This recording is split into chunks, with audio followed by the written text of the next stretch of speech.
Welcome to Wealthrise Stories, where clarity meets knowledge, and knowledge becomes financial power. Welcome back to the channel.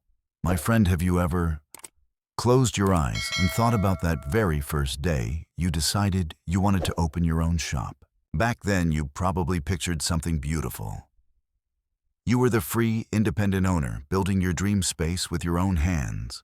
Every item you picked, every service you offered carried a piece of your passion. Your shop wasn't just a business. It was your brainchild, your second home, the place where you could finally be yourself and take control of your life. You imagined waking up each morning full of energy, heading to your shop with a bright smile, and watching every customer walk out the door with a little piece of happiness you created. That was the dream, wasn't it? A sparkly, full of promise dream. And then reality hit. You found yourself drowning in an endless list of invisible tasks, managing inventory, handling customer complaints, cleaning up the place yourself, doing paperwork, or staying up late just to balance the books. The exhaustion slowly replaced the excitement you once had. Instead of feeling in charge, you felt trapped inside the very dream you built. The non-stop cycle of running a shop felt like it was tightening around you little by little. I once heard the story of Emily. She owned a small, charming coffee shop in a quiet suburb somewhere in the American West, where cappuccinos were crafted with care, where a tiny bookshelf sat in the corner, and where the balcony soaked in the morning sun. Her shop was always busy. Her revenue was steady, even growing. Some months she crossed the $18,000 mark, a number plenty of small business owners would envy. From the outside, it looked like Emily was living the dream. But every morning, instead of excitement, she felt a weight pressing on her chest. The alarm clock became a reminder of a long day ahead, hundreds of little things needing her attention. Her bank account looked good, but her face told another story deeper: fatigue, a fading smile. She told me there were days she just wanted to shut everything down and run away, because she felt like the very child she loved so dearly was draining her dry. As if she was serving the shop, not the other way around. Do you see yourself in that story? Maybe you're having those restless nights too, those heavy mornings, even though your shop is doing fine and bringing in decent income. So let me ask you this: if your shop were a person, a real living being, what kind of personality would it have? Is it vibrant, full of life, happily greeting everyone each day the way you once imagined? Or is it sluggish, tired, sighing the moment you unlock the door, just waiting for the day to finally end? And or worse, does it feel cold, distant, like a money-making machine with no soul, no connection, none of the joy you once dreamed of? A shop isn't just four walls, a counter, or numbers on a financial report. It's a living reflection of you, of the energy and heart you pour into it. And if it is exhausted, chances are you are too. Today we're not just talking about data, revenue, or expenses. Of course those things matter. But deeper than that, we're talking about breathing life back into the space you worked so hard to build. We're going to explore how to transform your shop from a mechanical operation into a real living entity. One that brings you not only profit, but joy, inspiration, and the freedom you've always wanted. In the coming episodes, guided by the timeless principles from the book Shop Management, a book I truly believe can change the way you see and run your business, we're going to awaken your shop together. We'll dive into every corner, every process, every relationship, to figure out how to help your shop not just live, but live well. Live joyfully and live with purpose. Are you ready? Let's begin this journey to turn your shop into a place full of energy, and more importantly, to help you rediscover the joy and freedom of being the owner you always dreamed of becoming. Let's make the connection together and see whether your shop is truly alive. Let's get started. Welcome back to the channel. My friend, have you ever closed your eyes and thought about the very first day you dreamed of opening your own shop? Back then, you probably pictured something beautiful. You were the free, independent owner building your dream space with your own hands. Every product you picked, every service you offered carried a piece of your burning passion. The shop wasn't just a business.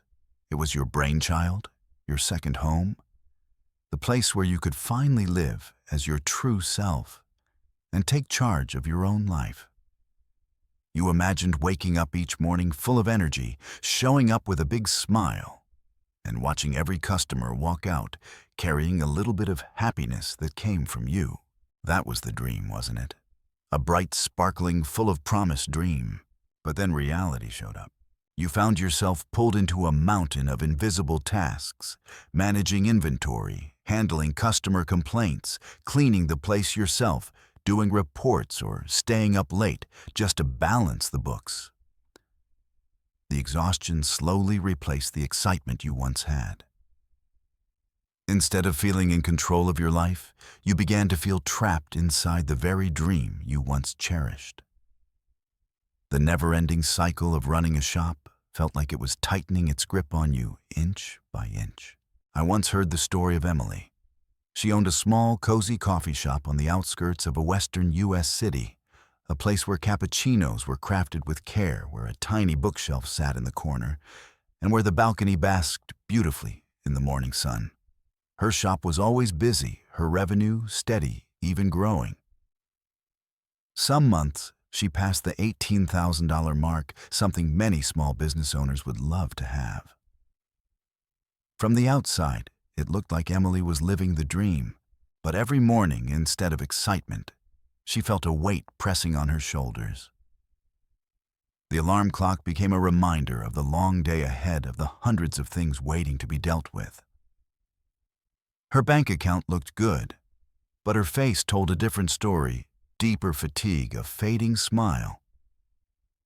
She told me that sometimes she just wanted to shut the doors and disappear somewhere far away, because she felt like the very child she loved so much was draining her dry. As if she were serving the shop, not the shop serving her. Do you see yourself in that story? Maybe you're having those restless nights too, those heavy mornings, even though your shop is still running fine and bringing in steady income. So let me ask you, if your shop were a person, a real living being, what kind of personality would it have? Is it radiant, full of life, happily welcoming people every day, just the way you always hoped? Or is it sluggish, tired, sighing the moment you unlock the door, just waiting for the day to finally end? Or maybe, does it feel cold, distant, like a money-making machine with no soul, no warmth, none of the joy you once dreamed it would have? A shop isn't just four walls, a counter, or numbers on a financial report. It's a living reflection of you, of the energy and heart you pour into it. And if it is exhausted, chances are you are too. Today, we're not just talking about data, revenue, or expenses. Of course, those things matter. But deeper than that, we're going to talk about breathing life back into the space you poured so much of your heart into. We're going to explore how to transform your shop from a simple machine into a true living being. A one that brings not only profit, but joy, inspiration, and the freedom you've always dreamed of. In the coming episodes, using the golden principles from the book Shop Management, a book I truly believe can change the way you see and run your business, we're going to awaken your shop together. We'll dive into every corner, every process, every relationship, to find a way to help your shop not just live, but live well. Live joyfully and live with purpose. Are you ready? Let's begin this journey to transform your shop into a space full of energy and, most importantly, to help you rediscover the joy and freedom of being the owner you've always dreamed of becoming. Let's make the connection and see whether your shop is truly alive. Let's get started. In this chapter, we're not going to jump straight into sales or profits. We're going to go deeper into something far more important, your inner compass. This is your spiritual North Star, the solid foundation underneath every decision you'll make from here on out. Have you ever felt like you're running your shop on autopilot, just opening up, selling, and closing down? Like a boat that keeps heading out to sea with no map, no clear idea of where it actually wants to go? If you have, you're not alone. A lot of shop owners have felt exactly that way. And that's exactly why your inner compass matters so much. It helps you answer, why are you here? Why does your shop exist? And why should customers choose you instead of anybody else? 1. How to do the 5 whys exercise. Discovering the deeper mission of your shop. Let's start with an exercise I call the 5 whys. A simple but incredibly powerful technique used by great leaders to dig down to the root of every problem and every goal. Its purpose is to peel away each layer, each surface-level answer, until you reach the true mission, the core why, behind your shop. Are you ready? Grab a piece of paper and a pen, or open the Notes app on your phone. Let's walk through an example together. Let's say you own a small coffee shop. We'll start with the first question. 1. Why do you sell coffee? Your first answer might be, no, because I love coffee or because it's a popular business model. Pick one answer to dig into. For example, I sell coffee because I want to give people energy. 2. Why do you want to give people energy? Answer, because I want them to be more productive and get their work done. 3. Why do you want them to get their work done? Answer, because I believe when people hit their goals, they feel happier and live more meaningful lives. 4. Why do you want people to live more meaningful lives? Answer, because a community full of people who are happy and living with purpose will be a better community. And I want to play a small part in creating that. 5. Why do you want to help build a better community? Answer, because deep down, I believe in the power of connection and sharing. And I want my shop to be more than a place that sells coffee. I want it to be a hub where those values are nurtured and spread. See what just happened. We started from something as simple as selling coffee, and we dug all the way down to a much bigger mission, creating a hub for connection and sharing nurturing good values and contributing to a happier, more purpose-driven community. That's the deeper mission of your shop.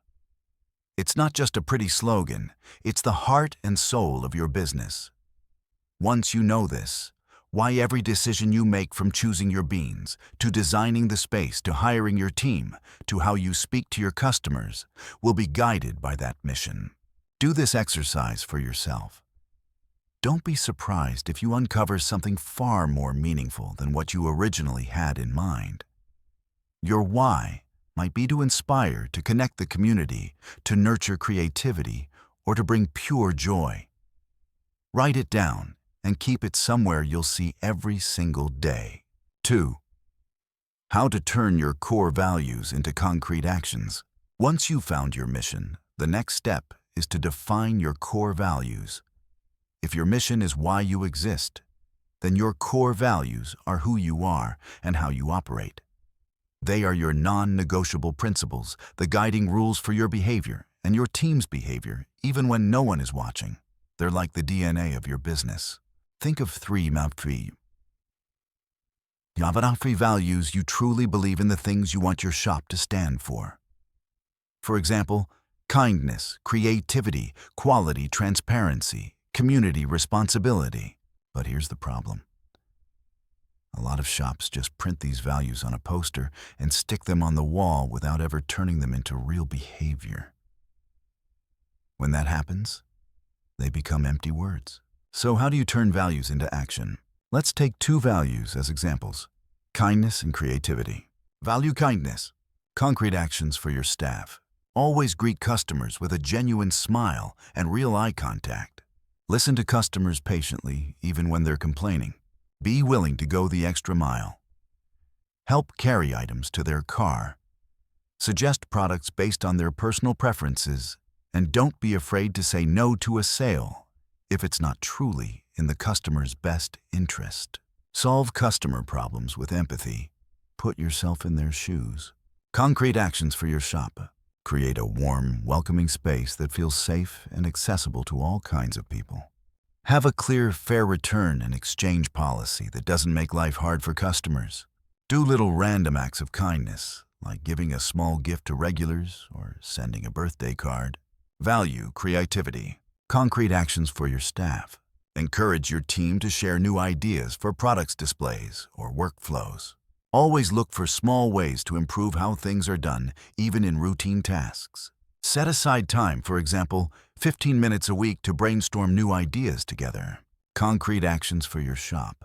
Regularly change up your product displays to keep things fresh and interesting. Introduce unique products or services instead of just copying competitors. Host creative workshops or events that customers can join. Invest in distinctive packaging and brand design. When you turn your values into concrete actions, they stop being cliches. They become part of your everyday culture, shaping how you and your team interact with the world. And that, I promise you, makes a huge difference in the eyes of your customers. 3. A shop that just sells products versus a shop that sells a reason to believe. Finally, let's get to the key point, the difference between a shop that only focuses on selling products and a shop that sells a reason to trust and believe in it. A shop that only sells products.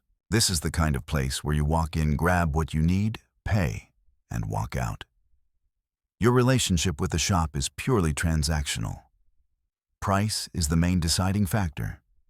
If a competitor offers a lower price, your customers can easily leave you for them. This kind of shop has no soul, no story, no emotional connection with customers. They compete on discounts, promotions, and often get sucked into a tiring price war. Example: a basic clothing store that just arranges items by size and color. Staff only hand you the clothes. You get no advice, no personal interaction. The only goal: move product. A shop that sells a reason to believe. This is a place where customers aren't just buying a product. They're buying an experience, a feeling of value, a piece of a bigger story. They buy because they believe in your philosophy, your mission, and what you stand for. This kind of shop has a soul and a clear voice. It builds deep relationships with its customers. People are willing to pay more, willing to wait, and eager to recommend you to others because they feel connected, like they're part of something meaningful. Example: think back to that coffee shop whose mission is to create a hub for connection and sharing. Customers don't just come for a latte. They come for a peaceful place to work, a cozy spot to meet friends, or a space where they can feel genuine kindness from the owners and staff. They believe that by supporting the shop, they're helping build a better community. The price of a cup of coffee might be a little higher, but that no longer matters. Here's the difference. A shop that sells products only meets a physical need, for example, I need a cup of coffee. A shop that sells a reason to believe meets emotional and spiritual needs. For example, I need a place where I feel I belong, where I can create, connect, and breathe. When you sell a reason to believe, you no longer have to compete on price. You compete with your story, your emotions, and the unique experience only you can offer. You're building a community of people who believe what you believe, not just a list of customers. My friends, building a business is like sailing across a vast ocean. Without a compass, we get lost. Your inner compass, your mission, vision, and core values is that precious compass. It doesn't just guide your business decisions. It helps you build a company with a soul, real magnetism, and the strength to weather any storm. Take the time to really think about what we've talked about today. Write down your shop's mission, vision, and core values. Turn them into concrete actions. And let the story of your shop begin with a truly powerful why. In the next chapter, we'll dive deeper into how to turn your vision into a concrete roadmap for action. Thank you so much for listening. Hello there, it's great to have you back as we continue exploring the book Shop Management. If Chapter 1 helped us lay a strong foundation with a big picture mindset, then Chapter 2 will take us deeper into a crucial element, that defines the unique character of your shop. The art of curation, where every product is a messenger. Sounds a little poetic, doesn't it? But trust me, after this chapter, you'll never look at stocking inventory the same way again. We're going to shift your mindset from being a simple buyer to becoming a curator, someone with taste, perspective, and intention. Why? Because I believe every product you choose to place on your shelves isn't just an item. It's a piece of your brand story, a messenger carrying your values to your customers. Let's dive into 3 key principles to master this art of curation. 1. Think like a museum curator. Every product must earn its place. Picture this. When you walk into a museum, have you ever seen a random artifact tossed into a corner with no label, no explanation, no story? Of course not. Every piece in that museum is placed there intentionally with history, meaning, and narrative behind it. I want you to bring that same mindset into your shop. Your store should be a miniature museum of the values, style, and story you want to tell. This means every product on your shelf, big or small, high-end or affordable, must have a meaningful reason to be there. This isn't just about picking bestsellers or what's trending. It's about asking yourself, does this item reflect the core values of my brand? Does it enrich the story I want to tell my customers? Does it communicate who we are and what we stand for? Does it genuinely add value to my customer's lifestyle, the lifestyle my brand wants to support? For example, if your brand emphasizes sustainability and eco-friendly living, does a single-use plastic product, no matter how profitable, truly belong in your museum? Probably not. But a uniquely designed reusable tote made from recycled fabric, even if the initial profit margin is modest, it becomes the perfect artifact to share your story of commitment and integrity. Trust me, when you take this approach, customers will feel the difference. They won't just buy an item. They'll buy into your values, your story, and the meaning you're creating. They'll buy something they believe in. 2. How to evaluate suppliers. Do they share our values? To collect worthy artifacts for your museum, choosing the right suppliers becomes a critical step.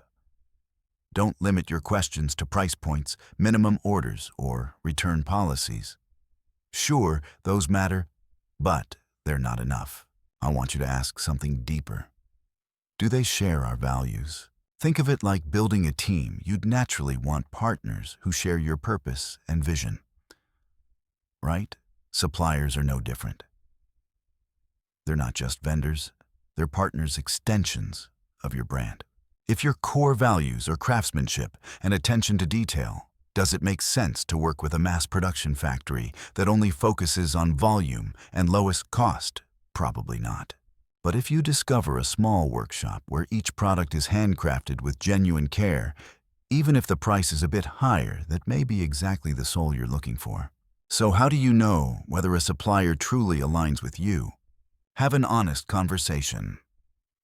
Ask about their business philosophy, their production process, their material sources, and how they treat their employees. Tour their workshop if possible. Seeing their process firsthand gives you the clearest picture. Do your research.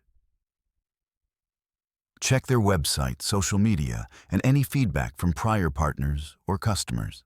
Trust your instincts. Sometimes, after a conversation, you'll simply feel the alignment or the disconnect. A supplier who shares your values won't just deliver products. They'll deliver a piece of soul, a piece of story you can proudly share. Modern customers are incredibly intuitive. They can sense authenticity and alignment from the root. 3. Displaying products by theme and emotion, not just categories. Now that you've curated meaningful products from value-aligned partners, it's time to let them shine on your shop's stage. Forget the typical displays sorted by shirts, jeans, accessories, home goods, and so on. I want you to go much further. Display by theme, by emotion, by the story you want customers to experience. When customers walk in, they're not just looking to buy an item. They're searching for a feeling, an inspiration, a solution, or simply an escape into a little world you've created.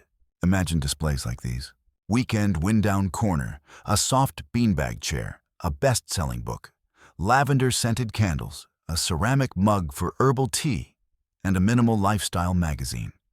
Customers don't see random products, they see a peaceful moment. They picture themselves curled up in that chair book, in hand-warmed tea beside them. Unleash your creativity zone. A set of unique art supplies, a leather-bound journal, quirky decor, pieces of beautiful fountain pen, even a deck of artistic tarot cards. This corner attracts creatives, introspective thinkers, and anyone who loves self-expression. Adventure awaits space. A high-quality hiking backpack, a durable insulated water bottle, a vintage-style map, a small brass compass, and organic trail snacks. This setup lights up the explorer inside your customers, the call to roam, to discover, to live boldly. When you display by theme or emotion, you're creating context. You're not just selling products, you're selling an experience, a lifestyle, a dream. Customers can immediately imagine how these items fit into their lives. The buying decision becomes emotional, intuitive, and powerful. They stop buying an item. They buy the whole moment you curated. You see, from shifting your mindset, from stocking to curating, to choosing partners with soul, to staging your products like scenes in a story. Each step contributes to building a strong and cohesive brand narrative. Every product becomes a messenger carrying your values, your care, and the meaning you want to give the world. When you master this art of curation, your store stops being just a place to shop. It becomes a destination, a source of inspiration, a storytelling space. And that's the biggest difference between an ordinary shop and one that leaves a lasting mark in the hearts of customers. In the next chapter, we'll go even deeper into how to tell those stories effectively. Not only through your products, but also through the way you interact with your customers. I'll see you in Chapter 3, Fantastic. Welcome to our channel, the place where we explore the secrets of building and running a shop that's not just efficient, but truly inspiring. Today, we're turning to Chapter 3 of this journey, a chapter that I believe is the heart and soul of any business space. The communication space. Designing the experience. If in the previous chapter we talked about shaping your product mix and building strategy, then today we're diving into the place where all of that comes to life, the place where customers actually interact with your brand. I want you to picture this. Your shop is not just a container for products. It's a stage for human experience. Every wall, every shelf, every little corner can become part of an emotional play that your customers will carry with them when they leave. So what's our goal? It's to turn every corner of your shop into an invitation, a story, a memorable experience, using all the senses to touch your customer's heart. Let's explore how we can do that together. Muster 1. The power of the 3 invisible magicians: lighting, music, and scent. Have you ever walked into a space and immediately felt, this is it, a sense of comfort, familiarity? Or on the flip side, a sense of coldness or discomfort? Most of that feeling comes from 3 elements we often underestimate: lighting, music, and scent. I call them the 3 invisible magicians because they influence our emotions so strongly that we don't even realize it. First, there's lighting. Lighting isn't just there so people can see. It's the painter of your space. Lighting can highlight your products, create a focal point in a special area, and even shape the mood of your customers. Think about it. A high-end jewelry store uses focused, sparkling light to make every stone glitter, instantly creating a sense of luxury and exclusivity.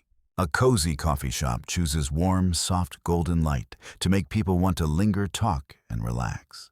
An art gallery uses lighting to guide the viewer's eyes, adding depth and emotion to each piece. What do you want your customers to feel when they walk in? Excited, relaxed, curious. Use lighting to tell that story. Second, there's music. Music is not just background noise. It's the heartbeat of your space, the emotional language that doesn't need any words. Have you noticed that big retail chains often have their own curated playlists? A trendy fashion store that targets young shoppers will play upbeat pop or dance tracks, so customers feel energized, move around more, and are more likely to try things on. A spa or a high-end home goods store, on the other hand, will go for soft jazz chill instrumental or ambient music to help customers feel calm and focused as they explore textures, details, and quality. Even the tempo of the music affects shopping behavior. Fast music can make people move more quickly through the space, while slower music encourages them to slow down, stay longer, and shop more intentionally. Find the soundtrack that best matches your brand. And finally, but definitely not least, there's scent. Scent is memory. It's a direct bridge to emotion, sometimes more powerful than sight or sound.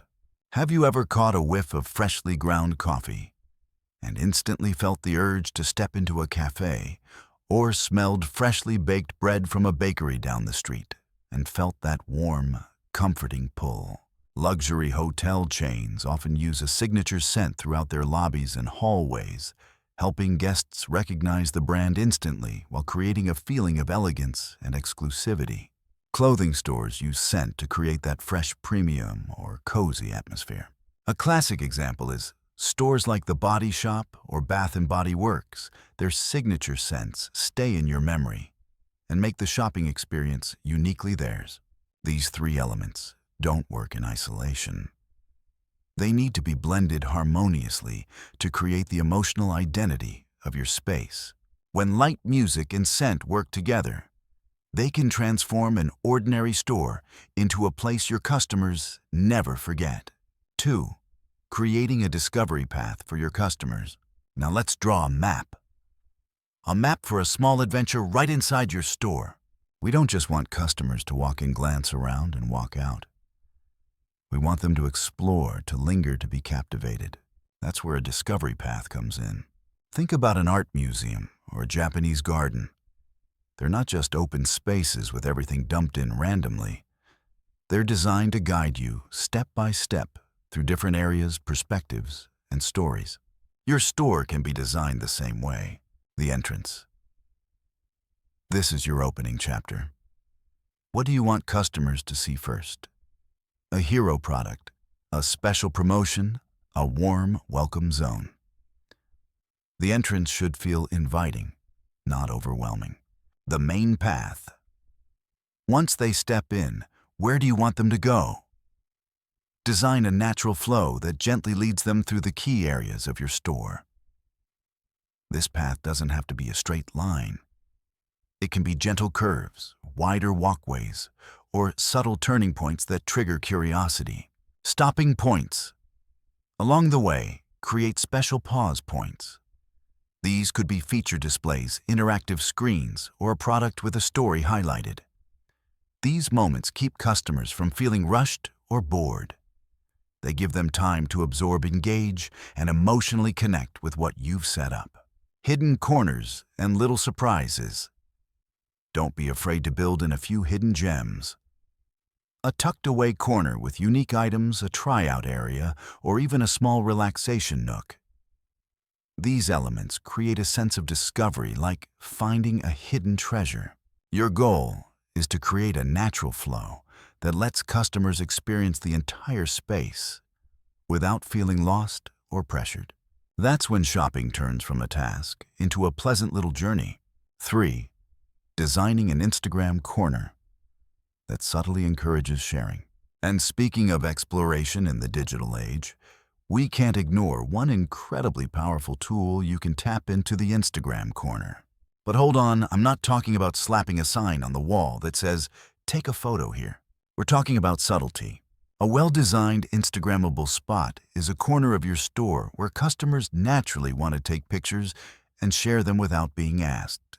It's a visual highlight, aesthetically pleasing, and most importantly, it tells a piece of your brand story. Uniqueness. What makes this corner stand out? It could be a mural or graffiti-style artwork on the wall, A large indoor plant placed perfectly in insanely creative theme display, or even a statement mirror with a unique frame and flattering lighting. Aesthetic and lighting. Of course, the space has to look good. Balanced color, palette, thoughtful decor, and great lighting, so photos come out beautifully. Everyone wants a good photo, right? Brand storytelling. This is the key. The Instagram corner isn't just for cute pics. It should reflect your core values, your style, or a unique angle of your brand. If you sell handmade goods, maybe it's a corner that shows the making process, tools, sketches, unfinished pieces. If you sell healthy food, maybe it's a lush green wall with a bold message about wellness and conscious living. When your customers take photos and share them, they're not just giving you free exposure. They're creating powerful social proof. Their friends see it, get curious, and some of them may become your next visitors. But remember, don't turn your entire store into a photo studio and forget that your main job is still to sell products and create a real experience. Your Instagram corner should feel like an organic part of your space, not a random add-on. So, my friends, Chapter 3, the communication space. Designing the experience is not just about decoration. It's about understanding human psychology. It's about building a space that feels alive and emotional. Lighting, music, scent. The discovery path. The subtle Instagram corner. Every square foot is an opportunity to tell a story, to create connection. Take a fresh look at your shop. Imagine you're a first-time visitor walking in. What would you feel? Where would you go first? What would you remember the most? Thank you so much for listening. Let's start designing unforgettable experience spaces inside your store. I'll see you in the next chapter. I'm really glad to see you again on this journey through the book Shop Management. A book that, the more I read, the more I realized this. Whether you're running a brick-and-mortar store, leading an online team, or even managing your own life, the principles inside are incredibly valuable. We've already walked through the first chapters about vision and strategy.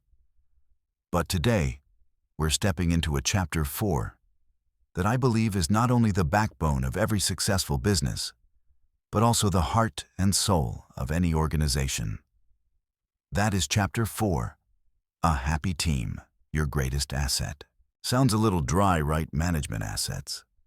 But trust me, if you apply what's in this chapter, it can completely change the way you run and feel about your business. Because here we're going to flip an old belief on its head. Employees are not a cost. They're investors in the form of people. And what's our goal? To build a work environment where they feel appreciated, developed, and most importantly, happy. Let's dig into the 3 main pillars of this philosophy. 1. The philosophy that employees are your most important internal customers.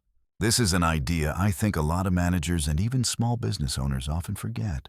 We tend to pour all our time, money, and energy into pleasing our external customers, the ones who bring in revenue. And yes, that matters. That's important. But think about it this way. If the people who serve those external customers every day are not happy, not supported, not cared for, how can they possibly deliver an amazing experience to your customers? Imagine walking into a restaurant where the staff look drained, keep glancing at the clock, and treat you like a chore. Would you want to come back? Of course not. Now imagine a store where the staff are smiling, engaged, genuinely willing to help. You feel welcomed immediately, don't you? That is the power of treating employees as internal customers. So what does that actually mean? Listen to them. Just like you survey customers about your products and services, listen to your employees about their work environment, the challenges they face, and the ideas they have. A real conversation, a meeting that's not about blaming but about listening, might give you solutions you'd never have thought of on your own. Take care of their product. In this case, the product is their work environment, your policies, benefits, and opportunities for growth. Do they have the tools and resources they need to do their job well? Are you creating a safe, supportive space where they feel comfortable bringing their best selves to work? Invest in them. Just like you invest in marketing or new product lines, Invest in training and skill development for your team. They won't just perform better in their current role. They'll also be ready for new challenges and able to create more value for the business. When employees feel heard, cared for, and invested in, they start to see themselves as an important part of the whole. They turn that internal satisfaction into positive energy, dedication, and real enthusiasm for serving your customers. And that, my friend, is the foundation of a sustainable happiness loop. 2. How to empower and trust your team instead of micromanaging them. Is there anyone here who's never had the experience of being micromanaged? You know that feeling of someone constantly hovering over you? I'm pretty sure most of us have been there. That feeling of having a boss metaphorically standing over your shoulder, watching every keystroke, every mouse click, every sentence you say to a customer. It doesn't just feel uncomfortable. It crushes creativity, initiative, and personal responsibility. In shop management, the approach is completely different in power and trust.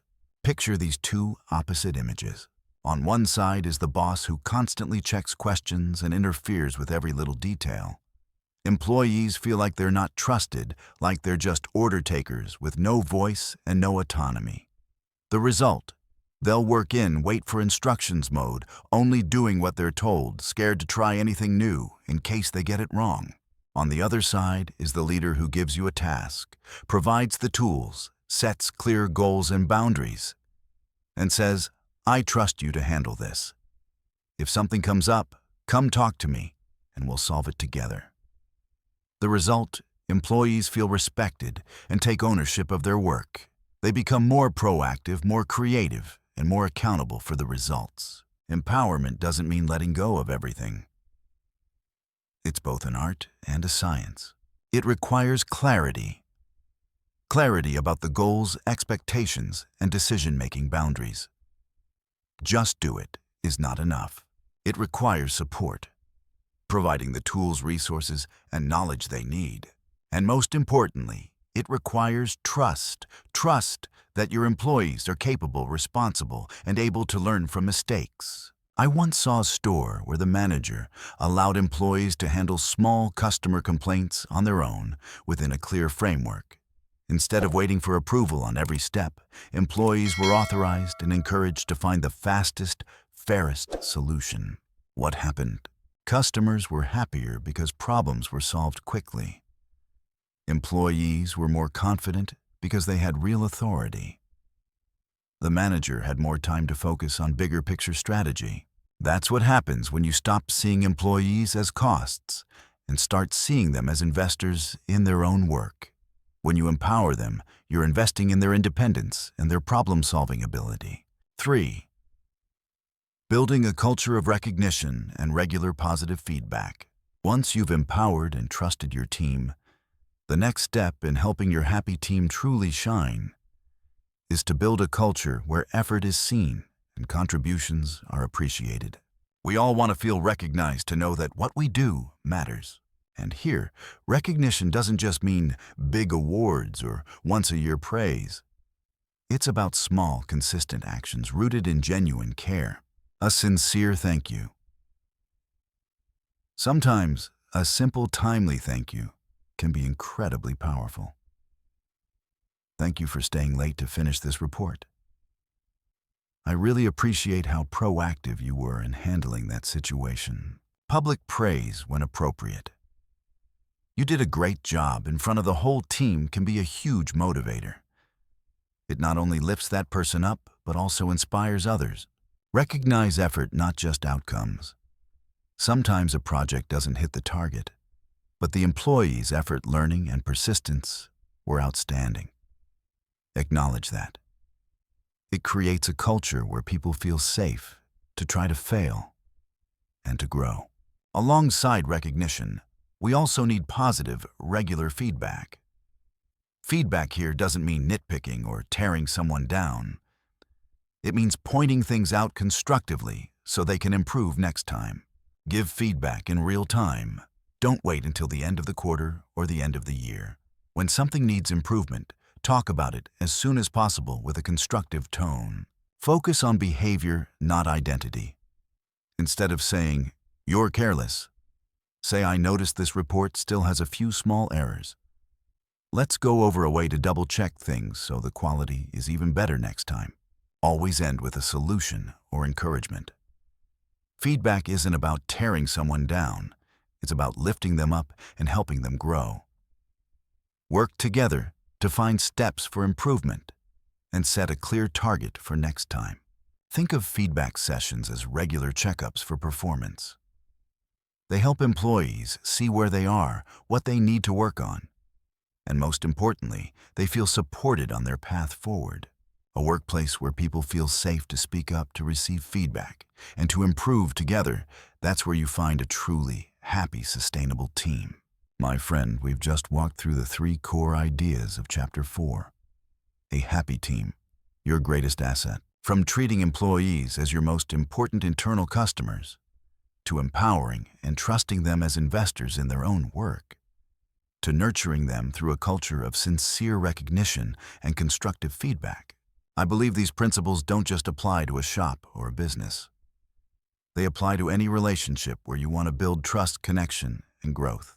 Never forget the people who walk alongside you every day are your most precious asset, the living energy that keeps the wheels of your business turning. A happy, connected team that is empowered and appreciated, that's not just a dream. It's a smart business strategy and the foundation of long-term sustainable success. If you found these insights helpful, don't forget to like, share, and subscribe so you won't miss the upcoming content. I'll see you in the next chapter. Welcome back. It's me again joining you on this fascinating journey through shop management. If in the previous chapters we talked about the foundations and how to keep a shop running smoothly, then today we're stepping into a part that I believe is the true soul of service. The touch point that separates a place you just visit from a place you actually want to return to. This is Chapter 5, Heartfelt Service, Creating Wow Moments. You know, in today's business world, when good products can be copied overnight, what really becomes your secret weapon that no one can clone? It's the experience. And a truly great experience doesn't just come from a polished process, it comes from connection. So what's the goal of this chapter? It's to completely shift from a dry mechanical service process to an emotional, human-centered art of connection. How do we make every customer who walks into your store feel not just like a buyer, but like the only person in the room truly seen, truly special? That's the big question we're going to unpack together. Let's dig into 3 golden principles that turn service into an unforgettable experience. 1. The principle of listening to understand, not to respond.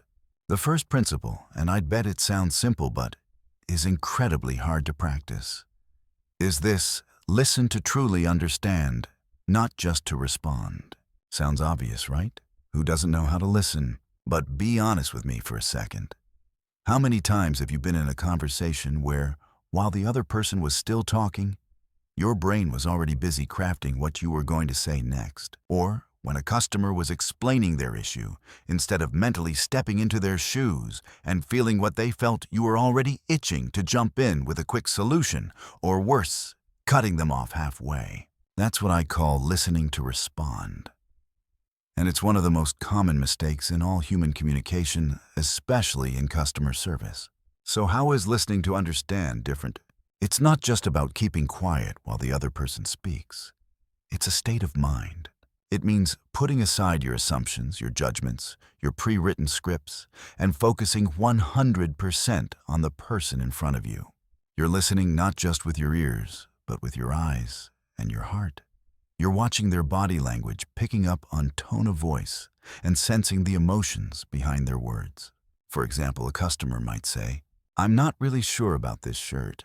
If you're listening to respond, you might instantly say, "Oh, this one's super popular right now, you'll love it." But if you're listening to understand, you'll notice the hesitation in their voice, the way their eyes drift, the subtle uncertainty. Maybe they're worried about the price. Maybe they're not sure if it fits their style.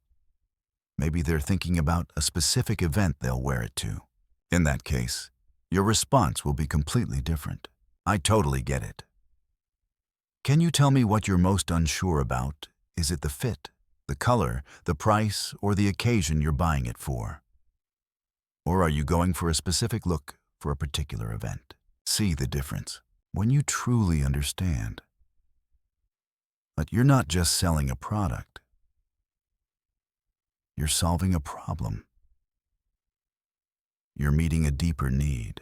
And that is the foundation of every long-term relationship with a customer. 2. Training your team to read emotions and unspoken needs. Once you've mastered the art of listening to understand, the next level is this advanced skill training your staff to read customers' emotions and hidden needs. Sounds like mind reading, doesn't it? But it's not. Reading here isn't fortune-telling or some kind of superpower. It's a combination of sharp observation and genuine empathy, being able to look beyond words and actions to sense what's really going on inside your customer. Think about it. When someone walks into your store, they don't always say exactly what they want. Sometimes they don't even know what they want. They might be busy, stressed, in a hurry, or looking for a gift, but not ready to reveal who it's for. So how do you train your staff to read customers? Observe body language. This is huge. A customer frowning at a price tag. They're probably weighing their budget. Someone constantly checking their watch. They're pressed for time. Someone picking up the same item over and over, but not asking for help. They may be shy or waiting for the right nudge or information. Teach your staff to pay attention to eye contact, facial expressions, posture, hand movements. These are all powerful nonverbal clues. Listen to tone and pace. A loud, fast voice might signal frustration or urgency. A soft, hesitant tone might mean confusion, insecurity, or shyness. Ask smart, open-ended questions instead of, "Do you need any help?" Try something like, "I see you're looking at our skincare products. Are you trying to find something for dry skin, sensitive skin, or a specific concern?" Or, "Looks like you're not sure about the size, want to try a different cut or fit to compare." Role play, real situations. Create scenarios with difficult, confused, rushed, or silent customers. Let your staff practice how to respond, how to ask better questions, and how to stay kind and empathetic. I remember once walking into a coffee shop fiddling endlessly with my laptop because I couldn't find a power outlet. One of the baristas walked by, didn't wait for me to ask, smiled and said, "You're looking for an outlet, right? Let me grab you an extension cord." Such a small gesture, but I felt seen, understood, read at exactly the right moment. That's the difference. When your team can read customers, they can proactively meet unspoken needs-solving problems before they turn into frustration. That doesn't just make customers feel respected. It elevates your service to a whole new level. 3. Creating a wow moments fund for small unexpected gestures. And finally, to truly create wow moments to turn customers into loyal fans, we need a strategy for surprise and delight. Create a wow moments fund for small above and beyond gestures. This is where the real magic happens. Most shops deliver service that simply meets basic expectations. Nothing wrong with that. But to create a wow effect, you have to do something that goes beyond what's expected. And that doesn't mean expensive gifts or over-the-top events. More often than not, it's the small, unexpected things that leave the biggest impact. So what is a wow moments fund? It doesn't have to be a formal cash fund in your accounting system. It's more about empowerment, a small budget, or even just permission and encouragement for your staff to take initiative and do something kind, thoughtful, and surprising for your customers. Think of it as a goodwill budget. The goal is to give each employee the power and the green light to create a highlight in a customer's day. Here are some concrete examples. For customers who've been waiting a long time, instead of just apologizing, offer them a cold drink, a small candy, or even a free cookie. For customers buying a gift, if your staff read that the purchase is for a special occasion, they might offer free gift wrapping with extra care or include a small handwritten note card. For regulars, If you remember their favorite coffee, their go-to color, or their usual purchase, surprise them with a free sample of something related, or simply greet them by name and ask about something you know they care about. For kids, tagging along with parents, a sticker, a lollipop, or a sincere compliment about their superhero shirt can instantly lift the mood for the whole family. Helping beyond the transaction itself, struggling with heavy bags. A staff member offers to help carry them to the car. Raining outside. Someone walks them to the door with an umbrella. These actions don't cost much, but the value they create is enormous. They turn a routine transaction into a memory. They make customers feel like more than just a number in line. They feel like a real person who was noticed and cared for. The key is to empower your employees. Don't box them into being script-reading robots. Trust them. Encourage creativity. Give them the flexibility to create these wow moments in their own authentic way. Sometimes a warm smile and a genuine, "How's your day going so far?" is already a small miracle. You see, heartfelt service is not some complicated marketing tactic. It's a philosophy. It starts from deep understanding, from empathy, and from a sincere desire to make someone else's day a little better. When you apply these three principles, listening to understand, reading hidden needs, and creating small, unexpected moments, you won't just have customers. You'll have fans, brand ambassadors, people who don't just come back, but go out and tell their friends and family about the amazing experience they had at your shop. That is the power of the art of connection, turning service into something personal, unique, and unforgettable, so that every customer walks away feeling like they truly matter. I genuinely believe that if every shop, every business practiced heartfelt service, the business world wouldn't just be more efficient, it would be warmer, more human, and more meaningful. Thank you for listening. Try applying these principles in your work and in your life. I'd love to hear your own wow stories. In the next chapter, we'll dive deeper into building an exceptional customer service team and the people who can truly bring this vision to life. Hi there, it's me again, continuing our journey through the fascinating book, Shop Management. If in the previous chapters we talked about foundations and how to keep a shop running smoothly, then today we're stepping into a part that I truly believe is the soul of service. The touch point that creates the difference between a place you just drop by and a place you actually want to come back to. This is Chapter 5, Heartfelt Service, Creating Wow Moments. You know, in today's business world, where a good product can be copied almost overnight, what is the real secret weapon that can't be duplicated? It's the experience. And next-level experience doesn't just come from polished processes. It comes from connection. So what's the goal of this chapter? It's to completely shift from a dry, mechanical service process to an emotionally rich art of connection. How do we make every customer who steps into your store feel not just like someone who buys something, but like the only one in the room, unique, special?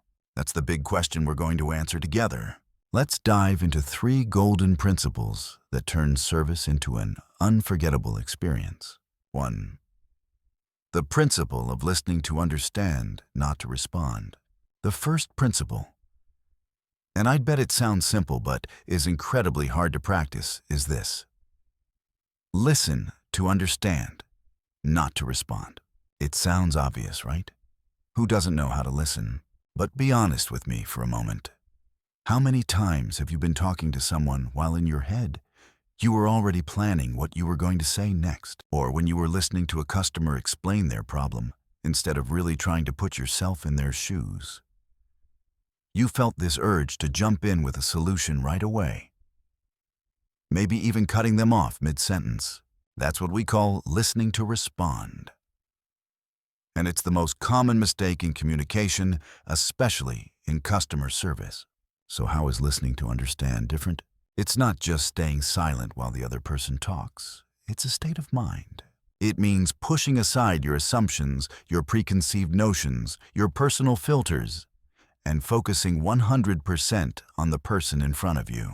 You listen not only with your ears, but with your eyes and your heart. You notice their body language, you listen to their tone of voice, and you feel the emotion behind their words. For example, a customer might say, "I'm not really sure about this shirt." If you're listening to respond, you might jump in with, "Oh, this style is super popular right now. Don't worry, you'll love it." But if you're listening to understand, you might notice the hesitation in their voice, the way their eyes drift, the uncertainty in their expression. Maybe they're worried about the price. Maybe they're not sure it suits their body type. Maybe they have a specific occasion in mind and aren't sure it fits. In that case, your response will be completely different. "I totally get it. Can you tell me what you're most unsure about? Is it the fit, the color, the price, or the occasion you're buying it for? Or are you looking for a specific style for a particular event?" See the difference? When you truly understand, you're not just selling a product. You're solving a problem. You're addressing a deeper need. And that's the foundation of every long-term relationship with your customers. 2. Training your team to read customers' emotions and hidden needs. Once you've become good at listening to understand, the next step is an even more advanced skill: training your staff to read customers' emotions and hidden needs. Sounds like reading minds, right? Not quite. Reading here isn't fortune-telling or some kind of supernatural ability. It's the skill of subtle observation combined with empathy to look beyond words and actions and sense what's really happening inside your customer. Think about it. When a customer walks into your store, they don't always say exactly what they want. Sometimes they don't even know what they want. They might be busy, stressed, in a hurry, or shopping for a gift they don't want to talk about. So how do you train your team to read people? Watch body language. This is key. A customer frowning at a price tag. They're probably debating their budget. Someone constantly checking their watch. They're in a rush. Someone picking up the same item over and over, but never asking a question. They might be shy or just waiting for more info. Teach your staff to pay attention to eye contact, facial expressions, posture, hand movements. All of that is valuable nonverbal information. Listen to tone and rhythm of speech. A loud, fast voice might signal frustration or urgency. A soft, hesitant tone might indicate confusion, insecurity, or discomfort. Ask smart, open-ended questions instead of, "Can I help you with anything?" Try, "I see you're checking out our skin care line. Are you looking for something for dry skin, sensitive skin, or a specific concern?" Or, "It looks like you're a bit unsure about the size. Want to try a different cut or fit so we can compare?" Create realistic practice scenarios. Role-play tough customers, confused customers, rushed customers. Let your team practice how to respond, how to ask better questions, and how to stay kind and empathetic while doing it. I remember one time I went into a coffee shop and was struggling with my laptop, wandering around trying to find an outlet. A staff member walked by, didn't wait for me to ask, smiled and said, "You're looking for a plug, right? Let me grab you a longer extension cord." A tiny gesture. But it made me feel noticed, cared for, and perfectly read in that moment. That's the difference. When your staff can read customers, they can proactively meet unspoken needs and solve problems before they turn into frustration. That doesn't just make customers feel respected. It lifts your entire service experience to a new level. 3. Creating a surprise moments fund for small, above-expectation gestures. And finally, to truly create those wow moments to turn customers into loyal fans, we need a real strategy for surprise. Create a surprise moments fund to do small things that go beyond expectations. This is where the magic really happens. Most stores deliver service that meets the basic expectations of customers. Nothing wrong with that. But to create a wow effect, you have to do something that goes beyond what they expect. And that doesn't mean expensive gifts or huge events. Most of the time, it's the small, unexpected things that leave the strongest impression. So what is a surprise moments fund? It doesn't have to be a formal cash fund. It's really about empowerment, a bit of budget, or simply permission and mindset that lets your staff freely do small, kind, unexpected things for customers. Think of it as a goodwill fund. The goal is for each employee to have the power and encouragement to create a bright spot in a customer's day. Some concrete examples. For customers who've had to wait a long time, instead of just apologizing, offer a cold drink, a small candy, or even a free cookie. For customers buying gifts, if your staff can read that it's a special gift, they can offer beautiful free gift wrapping or include a small handwritten note card. For regulars, if you remember their preferences, like their usual coffee favorite color or go-to product, surprise them with a related sample. Or greet them warmly with a personal comment about what they like. For kids with their parents, a sticker, a piece of candy, or a sincere compliment about their superhero t-shirt can light up the whole family. Helping beyond the transaction. Customers struggling with heavy bags, staff can help carry them to the car. Raining outside, have someone ready at the door with an umbrella. These actions don't cost much, but the value they create is enormous. They turn an ordinary transaction into a memory. They make customers feel like more than a number in the queue, like a real person who was seen and cared for. The key is to empower your team. Don't turn them into robots who just follow a script. Trust them. Encourage them to be creative. Give them the flexibility to create wow moments in their own way. Sometimes a warm smile and a genuine, "How's your day going so far?" is already a small miracle. You see, heartfelt service is not a complicated marketing tactic. It's a philosophy. It starts from deep understanding, from empathy, and from a sincere desire to bring a bit of joy into someone else's day. When you apply these three principles, listening to understand, reading hidden needs, and creating unexpected moments, you don't just gain customers. You gain supporters. You gain volunteer brand ambassadors. These are the people who don't just come back, they go out and tell their friends and family about the amazing experience they had at your store. And that is the true power of the art of connection, turning service into something personal, unique, and deeply human, so that every customer feels like the one and only. I honestly believe that if every store, every business practiced heartfelt service, the business world would not only be more efficient, but also warmer, kinder, and more humane. Thank you for listening. Try applying these principles in your work and in your life. I would love to hear your own wow stories. In the next chapter, we'll dive deeper into building an outstanding customer service team, the people who can truly bring this vision to life. Great, welcome back to the channel. I know that among all the passionate creatives watching this, there's one word that when it comes up can make many of us a little bit hesitant. That word is finance. And today, we're diving into Chapter 6, Numbers with Heart, Finances for Creatives, in our series on the book Shop Management. When you hear finance, I'm sure a lot of you immediately think of complicated spreadsheets, dry jargon, and the feeling of being thrown into a maze of numbers. But promise me this today, we're going to look at all of that from a completely different angle, more human, more gentle, more relatable. The goal of this chapter is not to turn you into a professional accountant or a Wall Street investor. The goal is to help us approach finances in the most human way possible, because numbers are not there to crush you. They're heartbeats, breaths, vital signs telling the story of your shop's health. They're the quiet language of growth, of love, and of the challenges you're facing. See them as a companion, not an enemy. All right, deep breath. We're going to decode the 3 most important metrics in plain language talk about how to price your products, based not only on cost, and how to build a simple cash flow plan so you can actually sleep well at night. 1. Decoding the 3 most important metrics. The heartbeat of your shop. Imagine your shop as a living body. To know whether that body is healthy, you just need to measure a few basic vital signs. Right?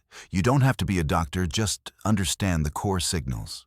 In finance, there are 3 metrics that every creative should know, and we're going to give them friendly names. Metric 1, revenue, the water flowing in. Plain English meaning simply the total amount of money you bring in from selling your products or services over a certain period of time. American style example. You sell 10 handmade mugs at $25 each. Your revenue is $250. The story it tells. It's like watching how much water is flowing into a lake. The fuller the lake, the more life it can support. Revenue tells you how much interest customers have in what you create and how willing they are to pay for it. Why it matters. High revenue doesn't automatically mean you're rich, but it does show that your creativity is being recognized by the market. Metric 2 expenses. The little leaks in the lake. Plain English meaning this is everything you have to pay. For materials, studio rent, utilities, design software, Facebook or Instagram ads, shipping, packaging, and yes, your own labor too. The story it tells. If revenue is water flowing in, expenses are the water leaking out from the bottom of the lake. Small leaks, manageable. Big leaks, the lake dries up. Why it matters. It's not about cutting every cost. It's about spending smart, reducing pointless money burners, and increasing investment in what actually creates value. Metric 3 profit. The water left in the lake. Plain English meaning profit. The money left after you subtract all expenses. This is the real money you can use to reinvest, save, or pay yourself. The story it tells profit is the remaining water you can use to water the trees, feed the fish, or even build a whole new lake. Like launching a new product line or expanding your shop. Why it matters. Profit is not greed. Profit is oxygen. It's what allows you to make a living from your creativity in the long run. 2. Pricing your work, telling a story, not just doing math. This is the part that gives a lot of creatives in the US a headache. We usually think cost plus time, win price. But that's factory thinking, not artist thinking. Let's price based on value and story, not just cost. The value you bring. A painting is not just canvas and paint. It brings emotion. It becomes the focal point of someone's living room. A handmade ring is not just silver and stone, it's personality, identity, and the imprint of your hands. The story behind the piece. That's what Amazon can't copy. Where did you find the inspiration? How many drafts did you go through? How many hours did you spend sanding every little edge by hand? What's the meaning behind the materials you chose? American style example. $120 ceramic vase is not bought just for the clay. It might be bought because of the story. I threw this piece on a rainy fall afternoon in Seattle with jazz playing softly in the background. Don't be afraid to charge for the invisible value. That includes your skills, your style, your personal brand, your 5-10 years of experience. That's part of the price too. 3. Simple cash flow planning, so you can sleep at night. Cash flow is what decides whether you breathe easy at the end of the month or not. You don't need a 50-month accounting app. A simple Google sheet is enough. Simple steps. 1. List out your expected income, average monthly sales, income from workshops, Etsy commissions, freelance gigs, the dates when the money actually hits your account. 2. List out your expected expenses. Studio rent, for example, $800 a month. Material costs. Subscriptions, Adobe, Canva, Shopify, etc. The amount you pay yourself. Due dates for each bill. 3. Calculate your balance. See whether this week you're in the positive or negative. Spot stress days in advance. For example, studio rent is due on the 1st, but your usual sales payments don't arrive until the 5th. You'll need a small buffer fund. The benefits: dramatically reduces stress, helps you make smarter decisions, lets you see problems before they blow up, so you have time to adjust. There was a time when I felt blindsided by bills showing up all at once. Now I know what's coming and when, and I sleep much better.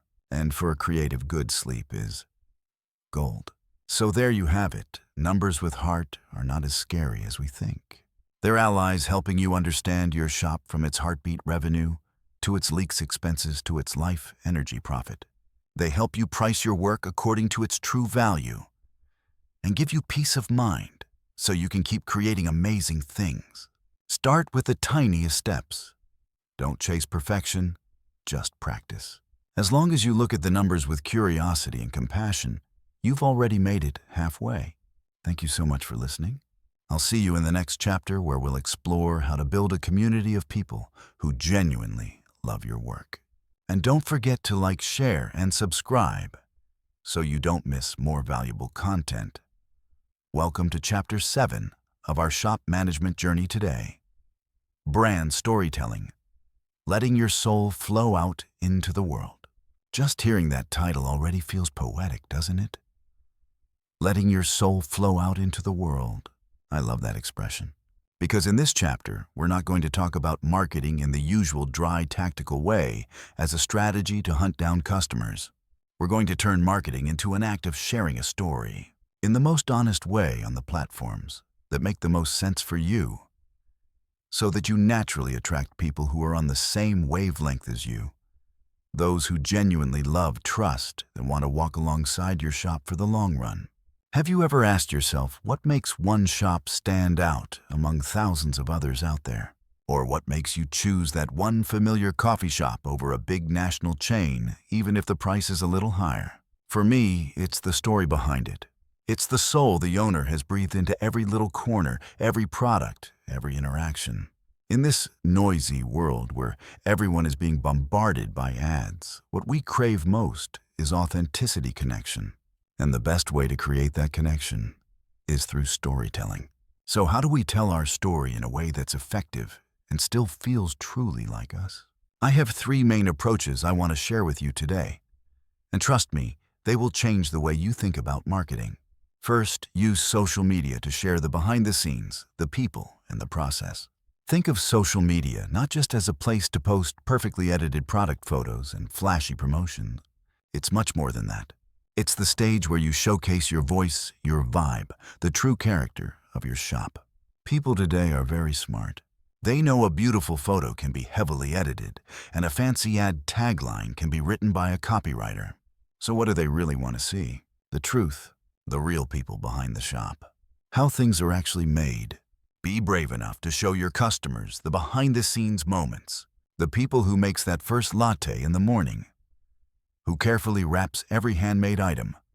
Who cheerfully greets you when you walk in. A simple portrait with a warm smile, plus a short story about their passion, can go a long way.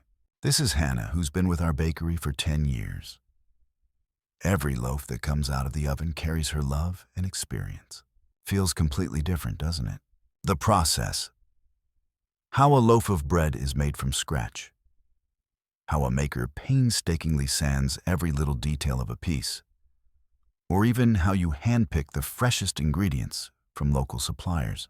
A short video of the work in progress. A photo of hands fully immersed in creating those say a lot about your dedication and the quality you care about. It creates transparency. It builds trust. The everyday little stories, a funny mishap in the shop, a moment when friends drop by, or simply your feelings on a slow, rainy day. These tiny details create warmth and familiarity, helping customers feel like they're part of your story, not just random shoppers passing through. When you share these things, you're not just selling products. You're selling an experience, a belief. You're inviting people into your world so they can understand you and eventually love you. And that's how you attract people on the same frequency as you. People who value meaning and authenticity, not just discounts and price tags. Second, build your email marketing like personal letters to friends. Email marketing. Sounds old school, maybe even spammy, right? But let's shift the perspective a bit. You would never send a letter to a close friend that says nothing but, "Buy this now," or "Flash sale 70% off," would you? So why should your emails be like that?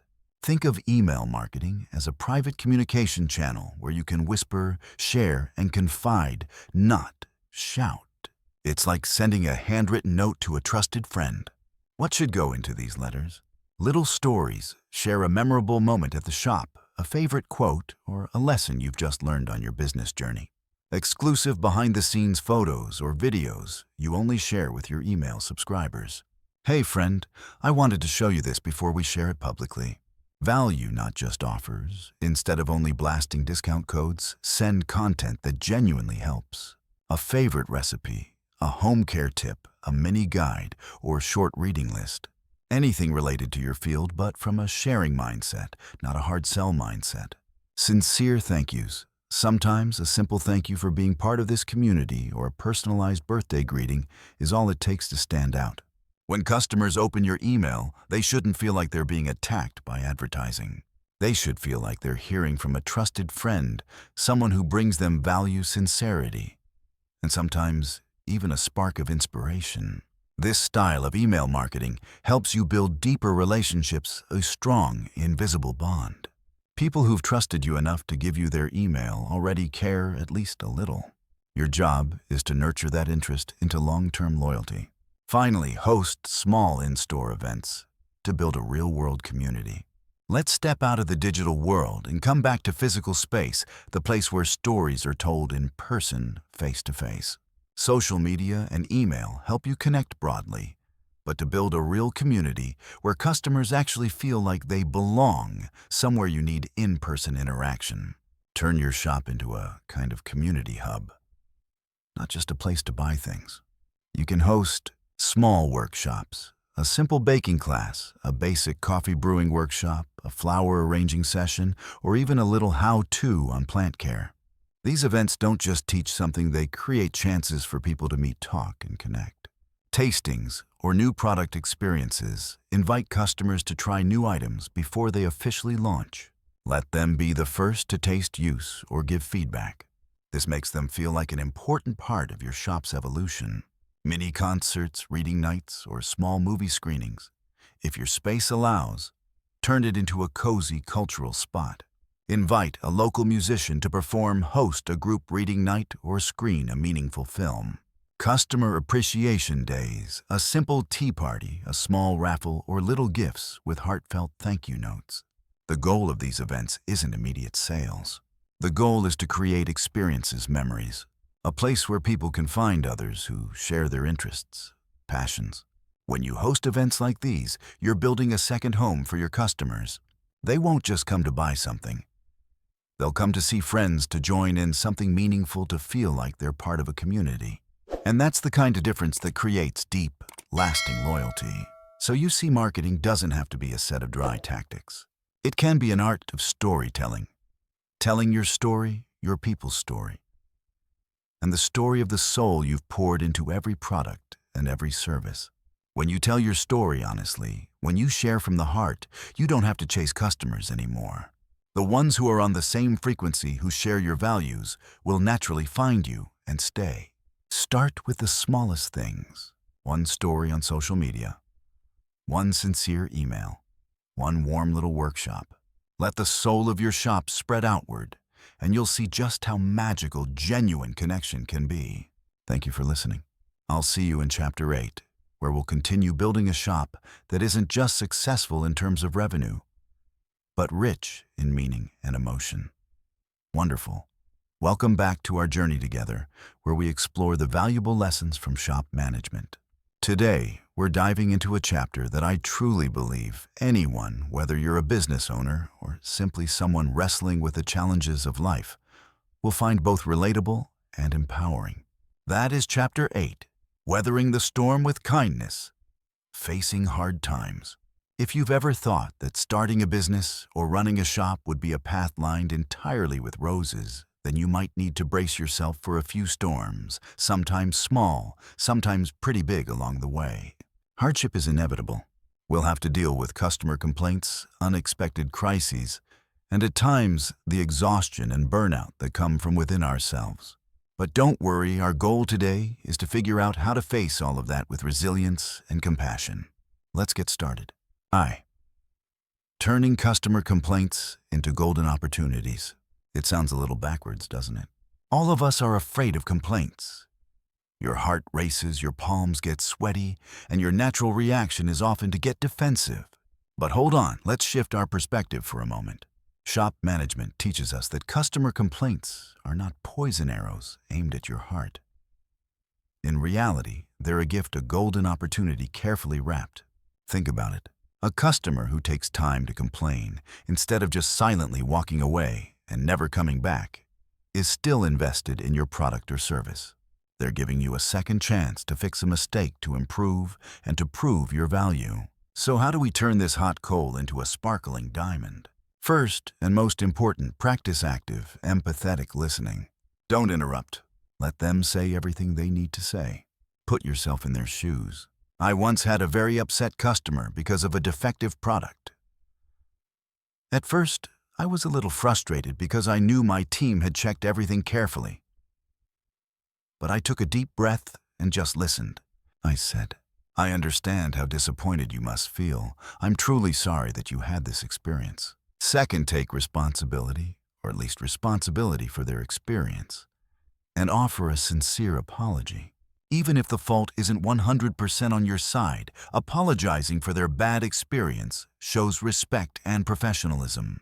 A genuine apology can calm things down much faster than any argument. Third, look for a solution. After listening and apologizing, offer a clear, concrete solution.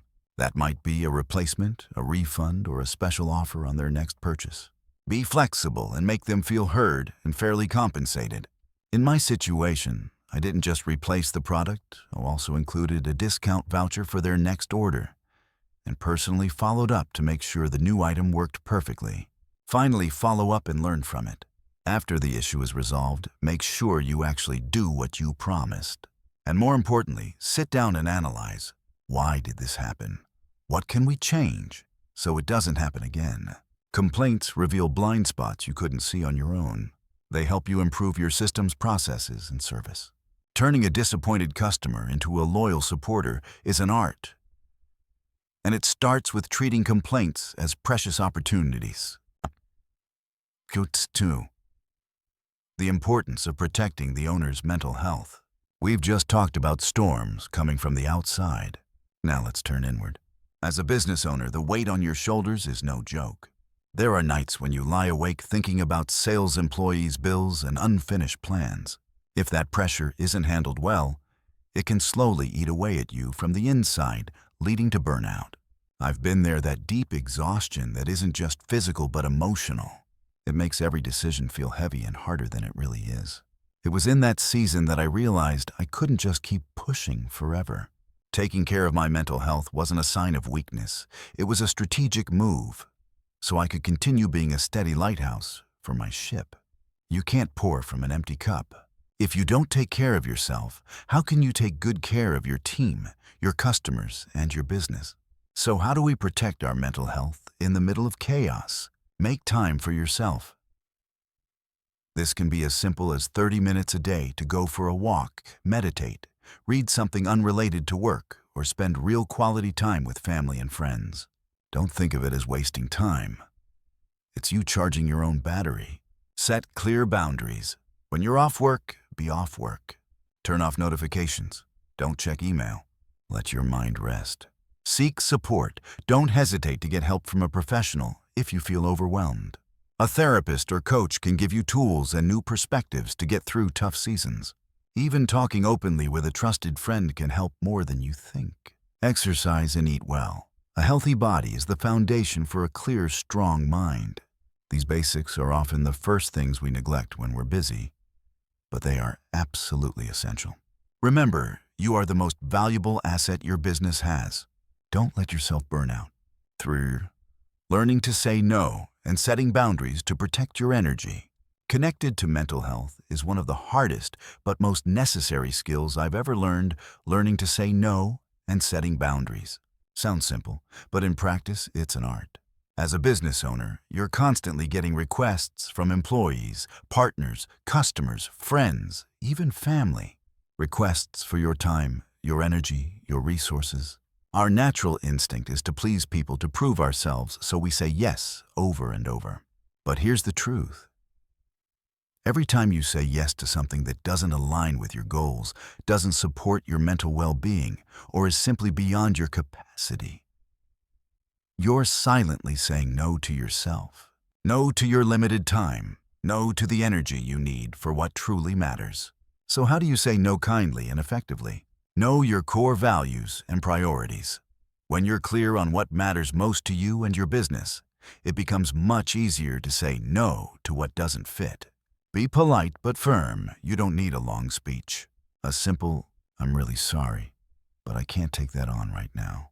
Or, "Thank you for thinking of me, but at the moment, I need to stay focused on other priorities," is enough. Offer an alternative if you can and want to. For example, "I can't help you on Tuesday, but I could carve out 30 minutes on Thursday afternoon." Or, "This isn't really my area, but I can recommend someone who's great at this." Don't feel guilty. Setting boundaries is not selfish. It's self-respect.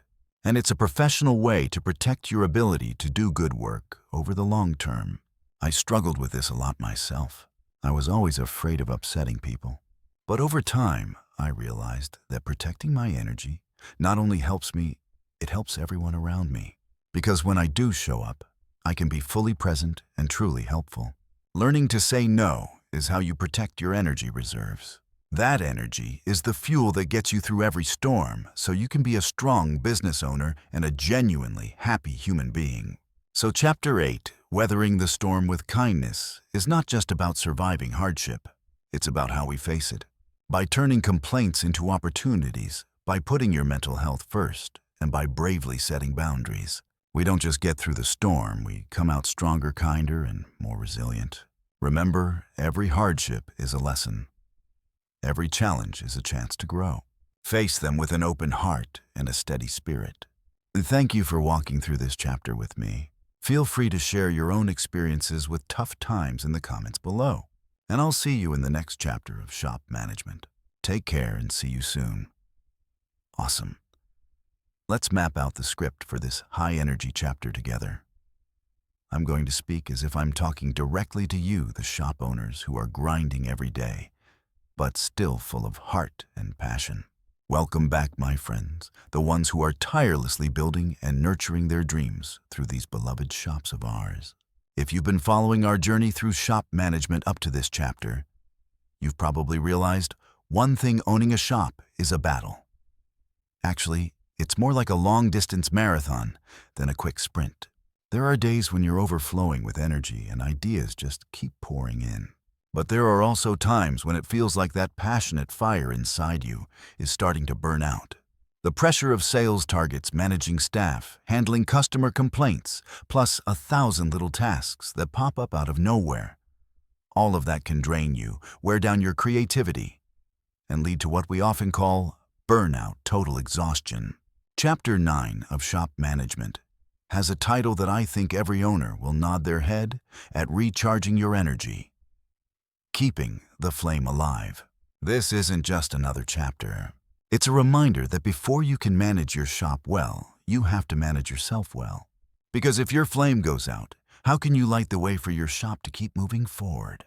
Today we're going to explore 3 key strategies to keep yourself energized, creative, and far away from that scary burnout trap.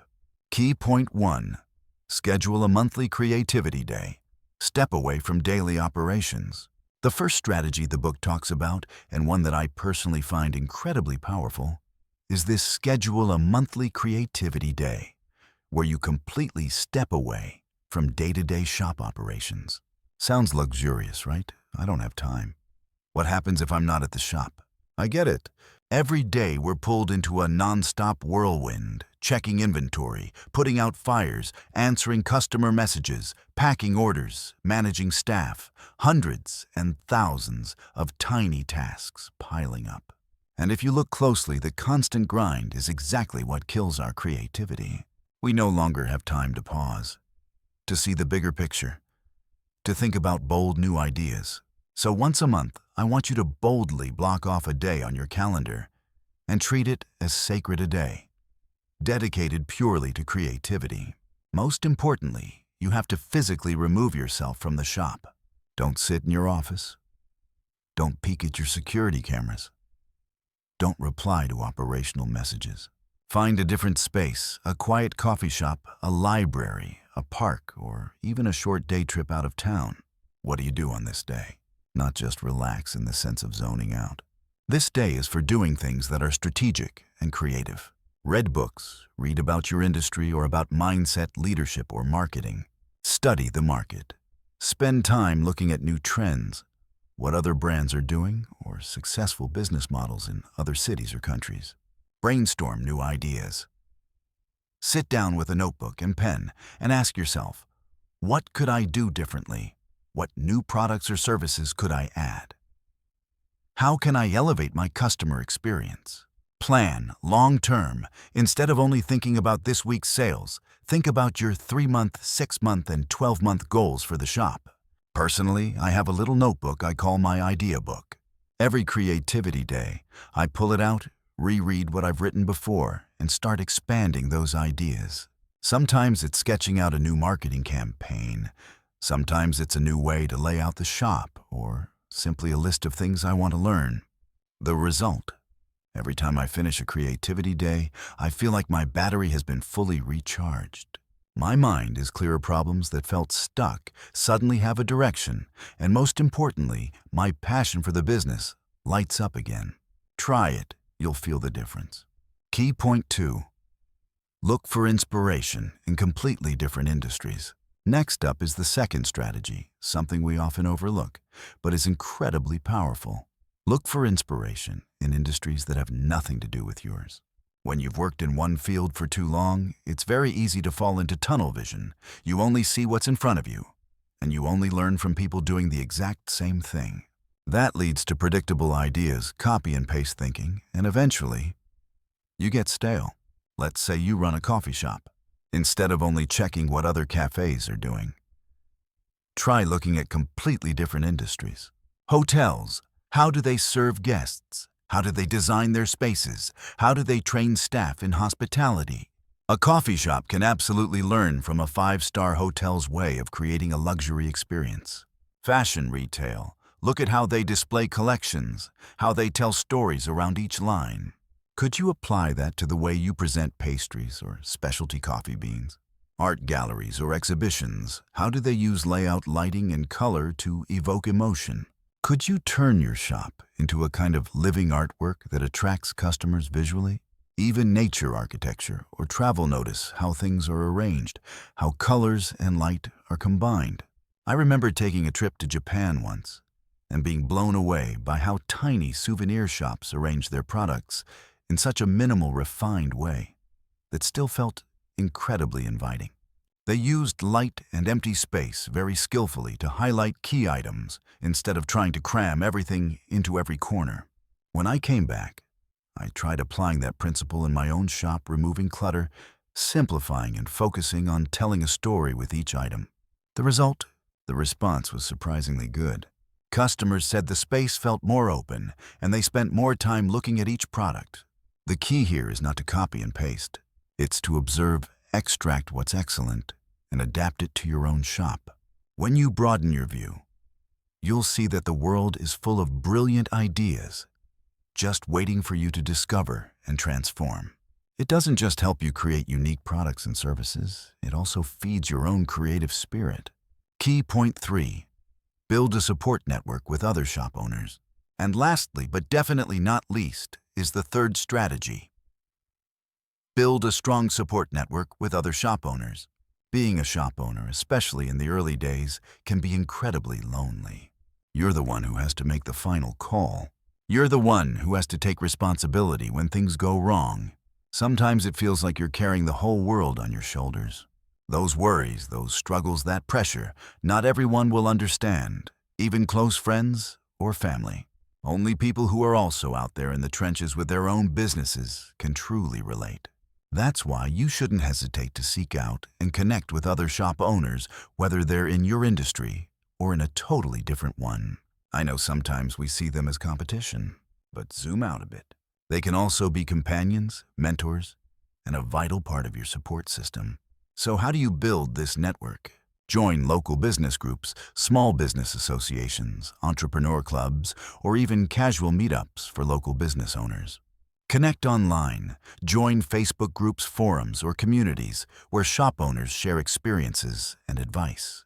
Reach out directly. If there's a shop you admire, don't be shy about sending a message or dropping by to say hello. Start by expressing your appreciation and your desire to learn not as a competitor, but as a fellow owner. I remember going through a really rough patch with staffing. I'd hire people, and they'd leave soon after. It was draining. I shared this during a small meetup of local business owners.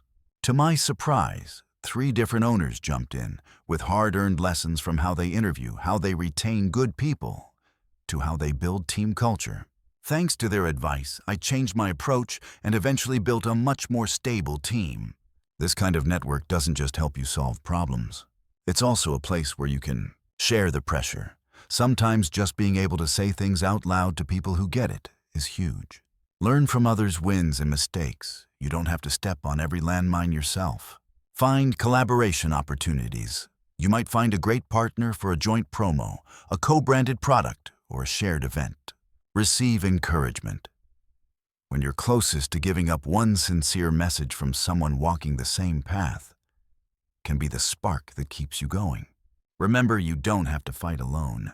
There's a whole community of people out there who share your journey, and they're often more willing to help than you think if you just open up.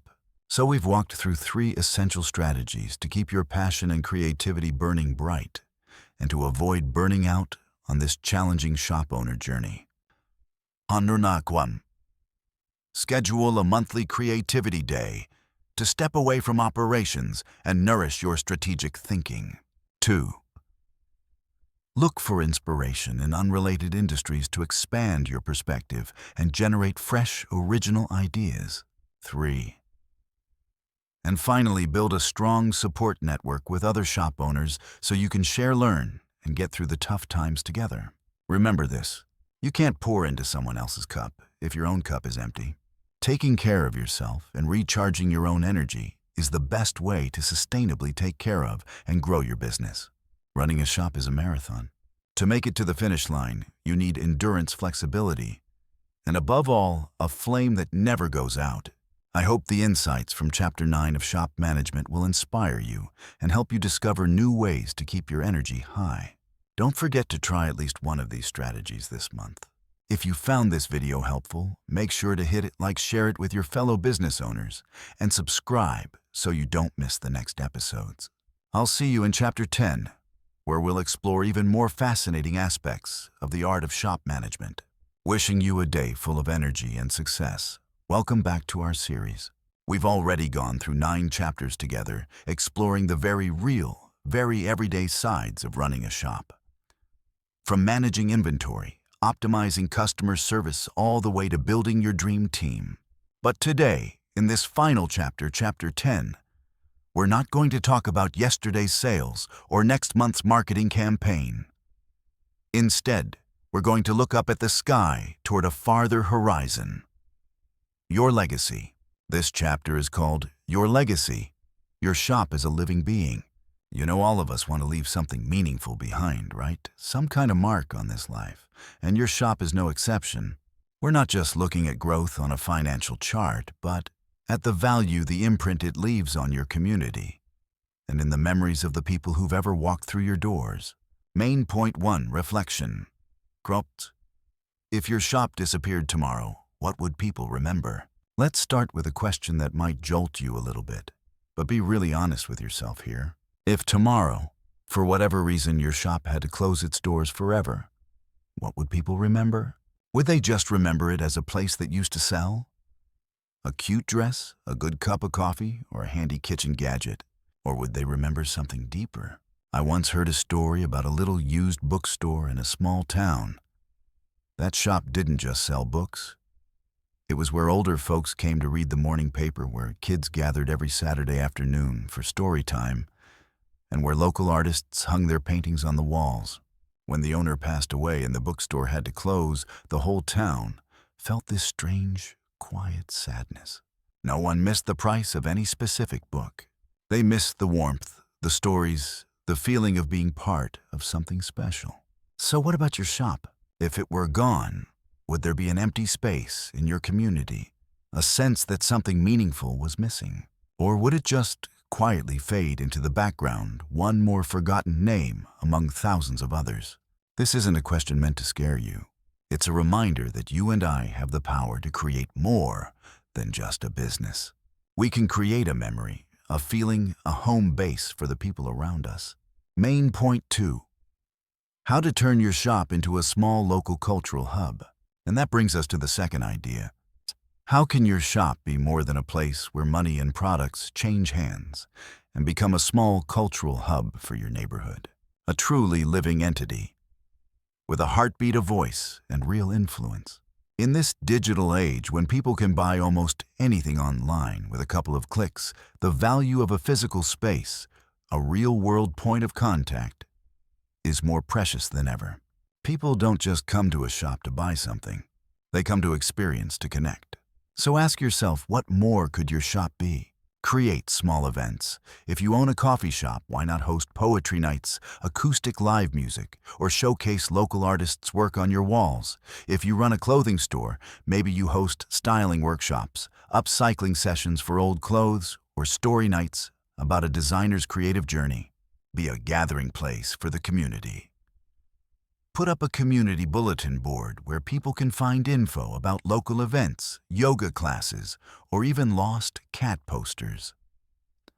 Offer a cozy little corner where people can sit, chat, or read. No purchase required. Support and highlight local value.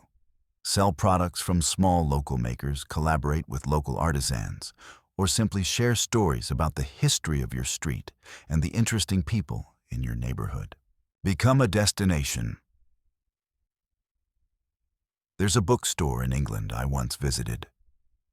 In the winter, they light an old fireplace, and there's always a pot of hot tea and a plate of cookies set out for anyone to enjoy. People don't just go there to buy books.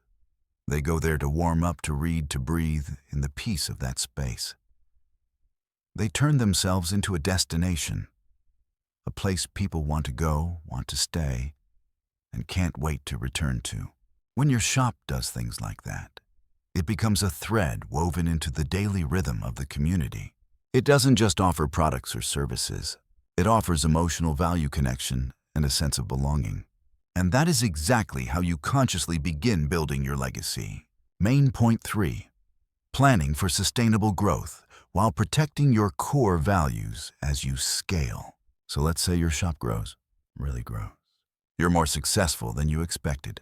You expand, maybe open more locations, maybe even build a full-fledged brand.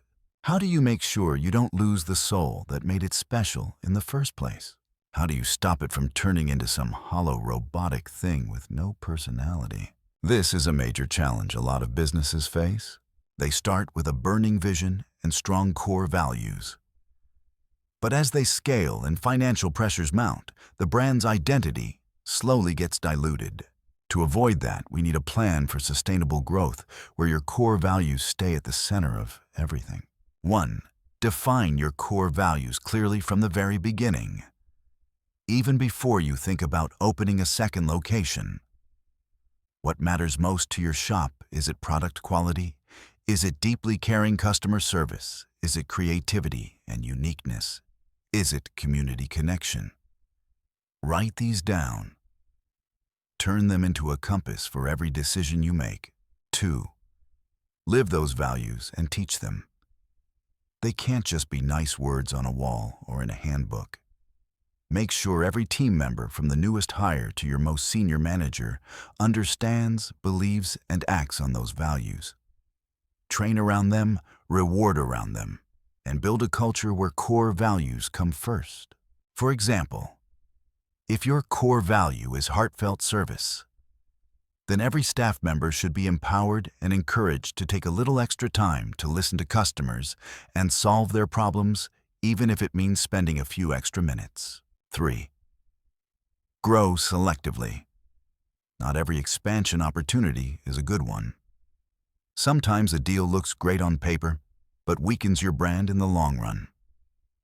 Ask yourself, does this expansion fit our vision and our core values? Does it help us serve our community better? Or is it just about chasing more revenue? 4. Keep listening to your community. As you grow, don't forget the people who supported you from day one. Listen to their feedback. They're the most honest thermometer you'll ever have to gauge whether your shop still feels like itself. Famile. Let each location have a bit of its own personality if you expand. Even with one unified brand, each shop can have its own touches to reflect its local neighborhood. That helps you stay warm and human instead of turning into a cold, copy-paste chain. Remember, a living being doesn't just grow in size. It grows in wisdom, depth, adaptability, and its ability to spread its values further. So we've walked together to the horizon of your shop's legacy. This isn't just a story about business. It's a story about impact, about connection, and about meaning. Your shop really is a living entity. It has the potential to breathe, to grow, to tell stories, and to leave a mark that doesn't fade from the hearts of the people around it. Legacy isn't something that only exists after you shut down or retire. Legacy is built day by day through every interaction, every decision, every smile you give a customer, and every event you host for your community. Start shaping that legacy today. Turn your shop into more than a place to buy things. Make it a place to experience, to belong, and to remember. Thank you for walking this whole journey with me. I hope these reflections have given you a new perspective and fresh inspiration to build and grow your shop, not just to be financially successful, but to be truly rich in value and meaning. Welcome back, shop owners and big-hearted managers. We've already gone deep together into these valuable pages on shop management, talking about the importance of understanding your market, your team, and your customers. Theory is great, but what's even better is turning that theory into action, right?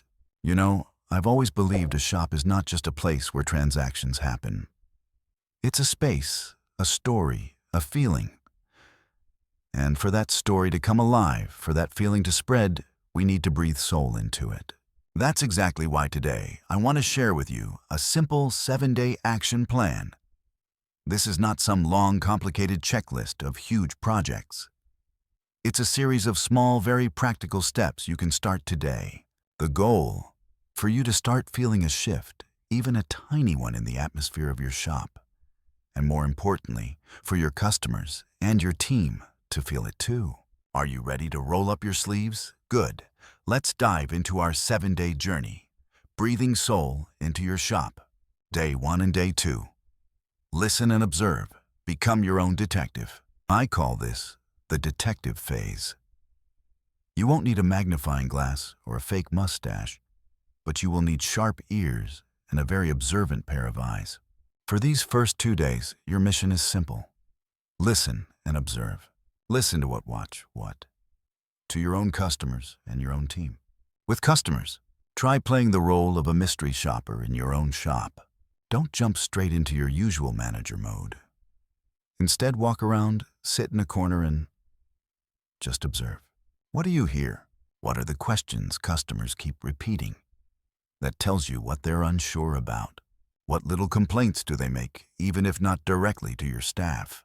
What do they compliment the product, the space, the staff? Does their tone sound relaxed when they interact with your team, or rushed, awkward, tense? What do you see? How do they move through your shop? Where do they naturally pause and stay longer? Where do they just breeze past? Do they look confused, trying to find something?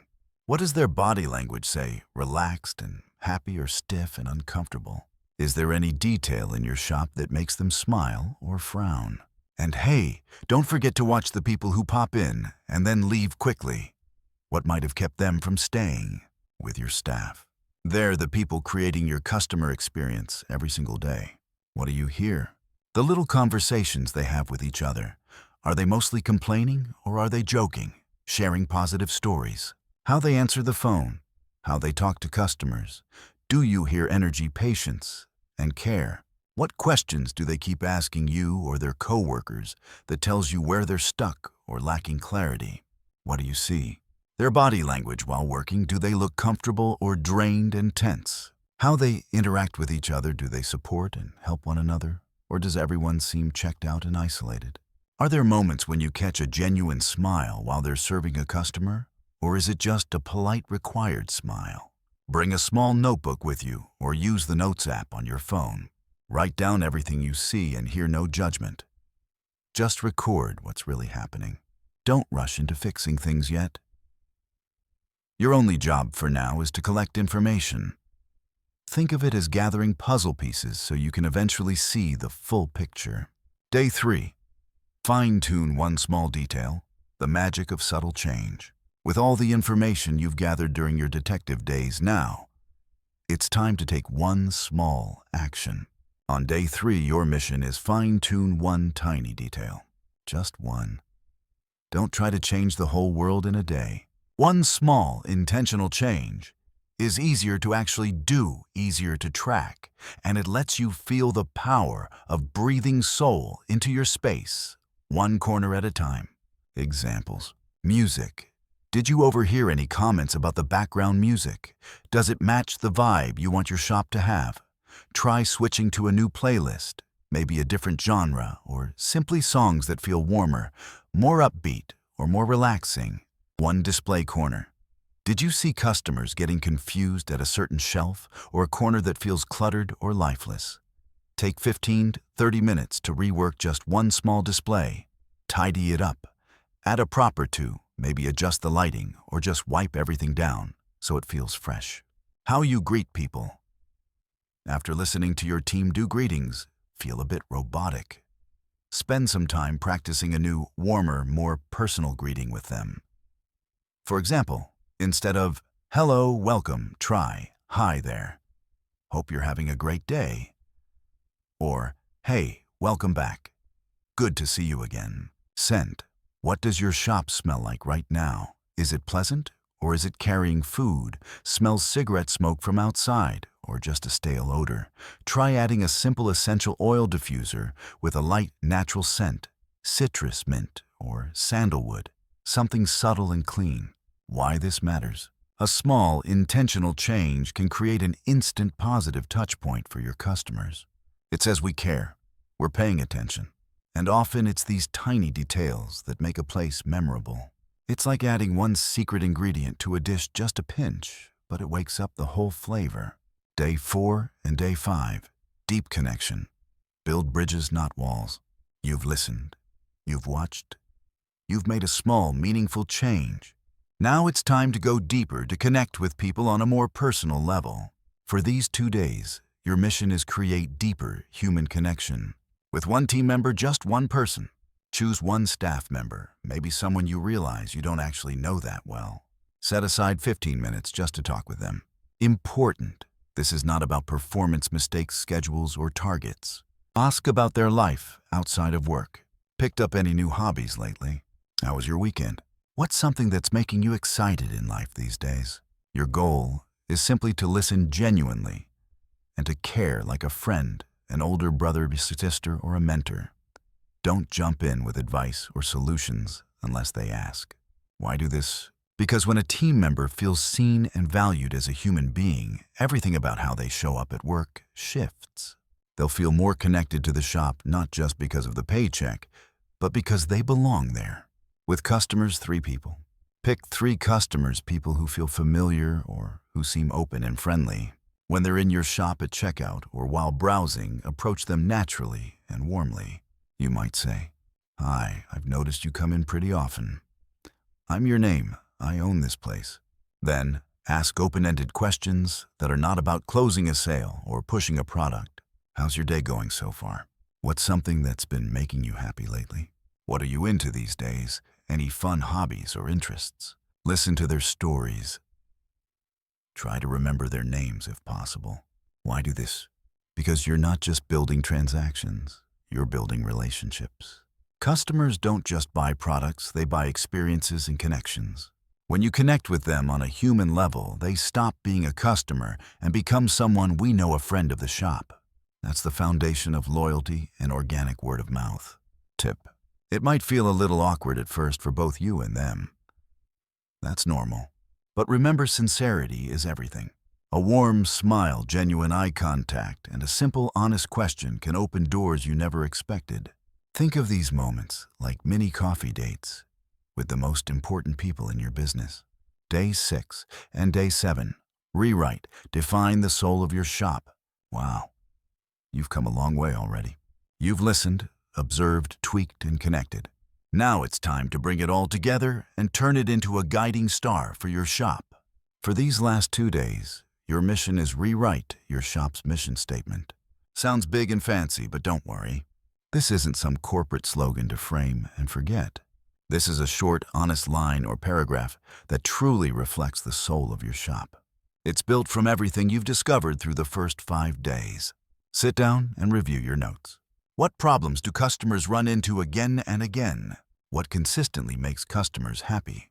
What are your team's struggles and hopes? What impact did your small change on day 3 seem to have? From the personal stories you heard, what did they reveal about your customers, your team, and their relationship to your shop? Now ask yourself, 1. Why does my shop really exist? Beyond we sell X or Y, what core value are you trying to bring into people's lives? 2.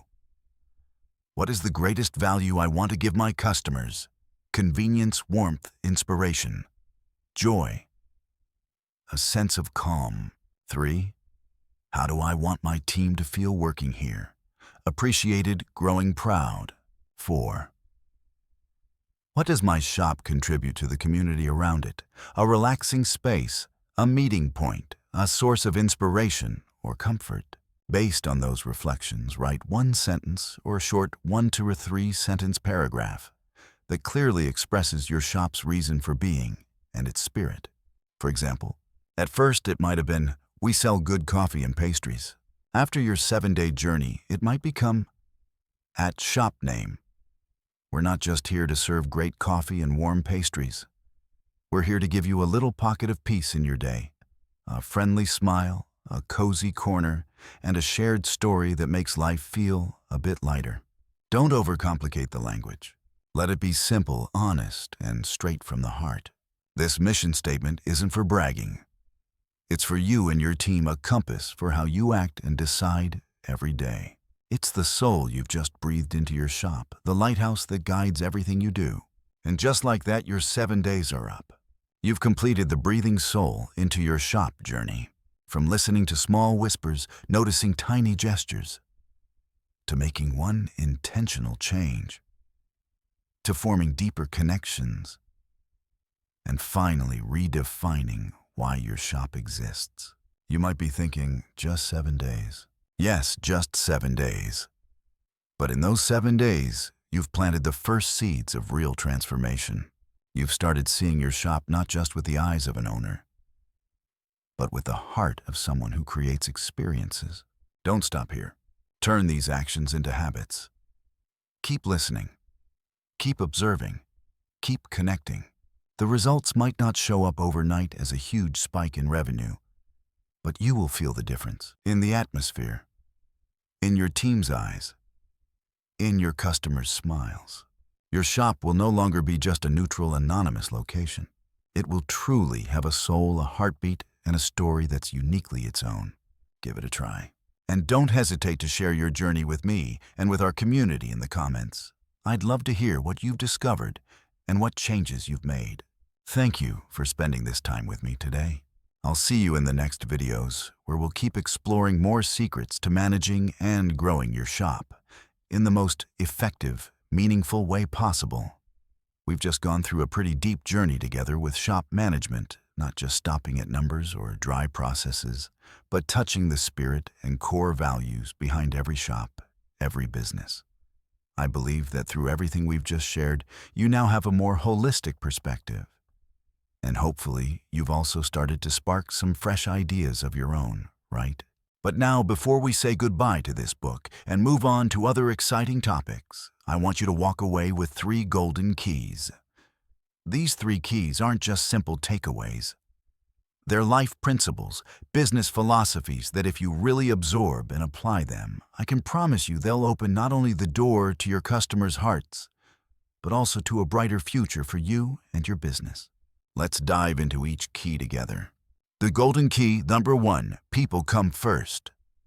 The first key, and probably the foundation of everything, people come first. It sounds simple, maybe even cliché to some, but it's also the thing we forget most easily in the busy grind of running a business. When pressure from sales targets builds up when there's 100 issues to solve, we tend to look at everything through the lens of efficiency and profit. And sometimes we unintentionally overlook the most essential element: people. And when I say people, I'm not just talking about your customers. I'm talking about a much wider circle that starts with the people closest to you. First, your employees. Think about them for a second. They're not just people who work for you. They're your ambassadors, the beating hearts, helping you build your dream and serve your customers every single day. An employee who feels appreciated, heard, empowered, and genuinely happy at work will naturally radiate that positive energy outward.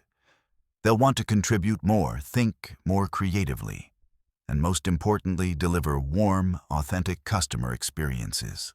On the other hand, a tired, burned-out, discouraged employee will struggle to give a genuine smile or truly attentive service.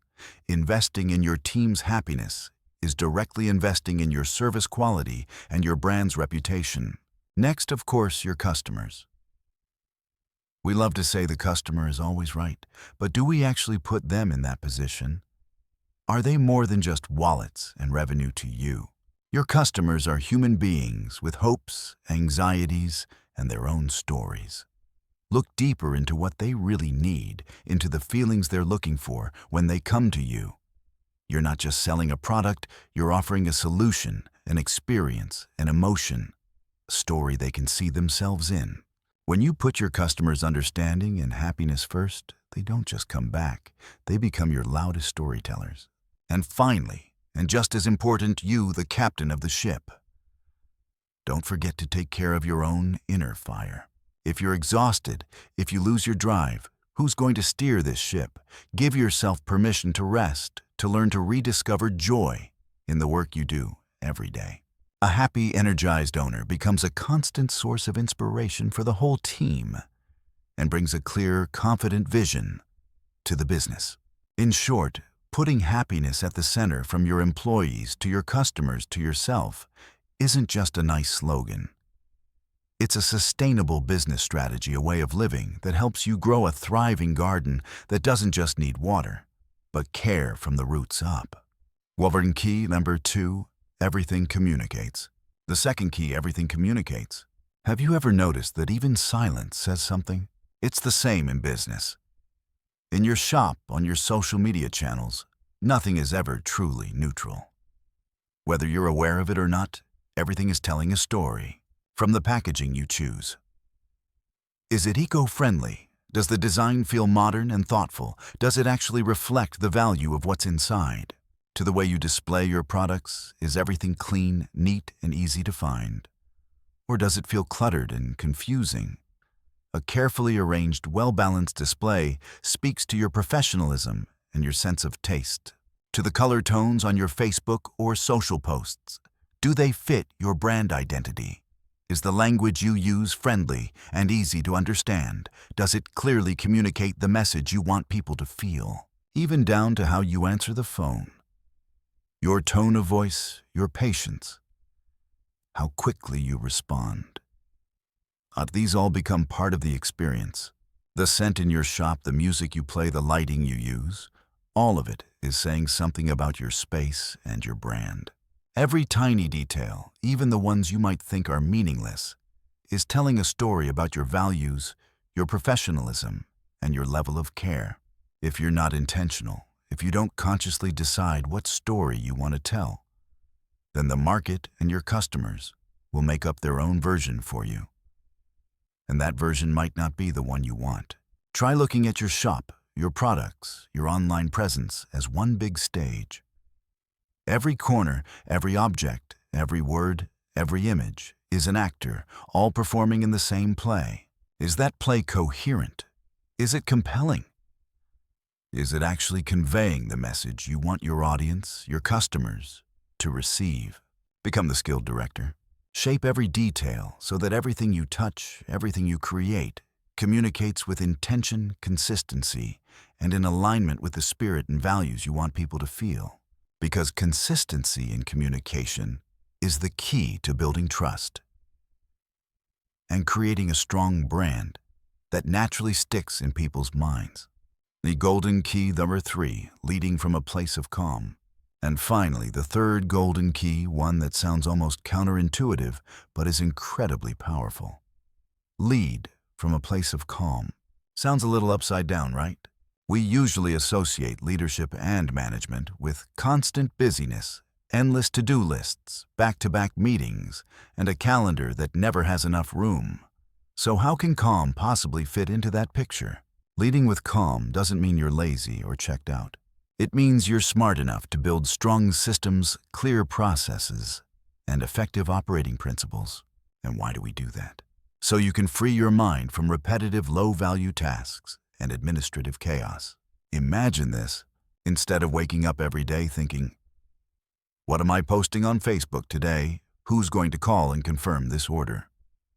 How do we handle this complaint as fast as possible? You already have a content plan, a clear workflow for customer service, tools and people assigned to each task. When your brain is no longer drowning in scattered repetitive work, what do you gain space for? To connect more deeply with your customers. You now have time to really listen to them and understand what they're saying, not just nod along while thinking about the next thing on your list. To come up with breakthrough ideas. When your mind is clear, creative ideas flow much more easily. You can finally see the bigger picture, long-term strategy, innovation, and ways to create unique value that your competitors don't have. To save your energy for what truly matters most. Things like developing your people, your staff, and yourself. Shaping your company culture and designing the future of your brand. It's like a great chef. The best chefs aren't the ones chopping every onion themselves.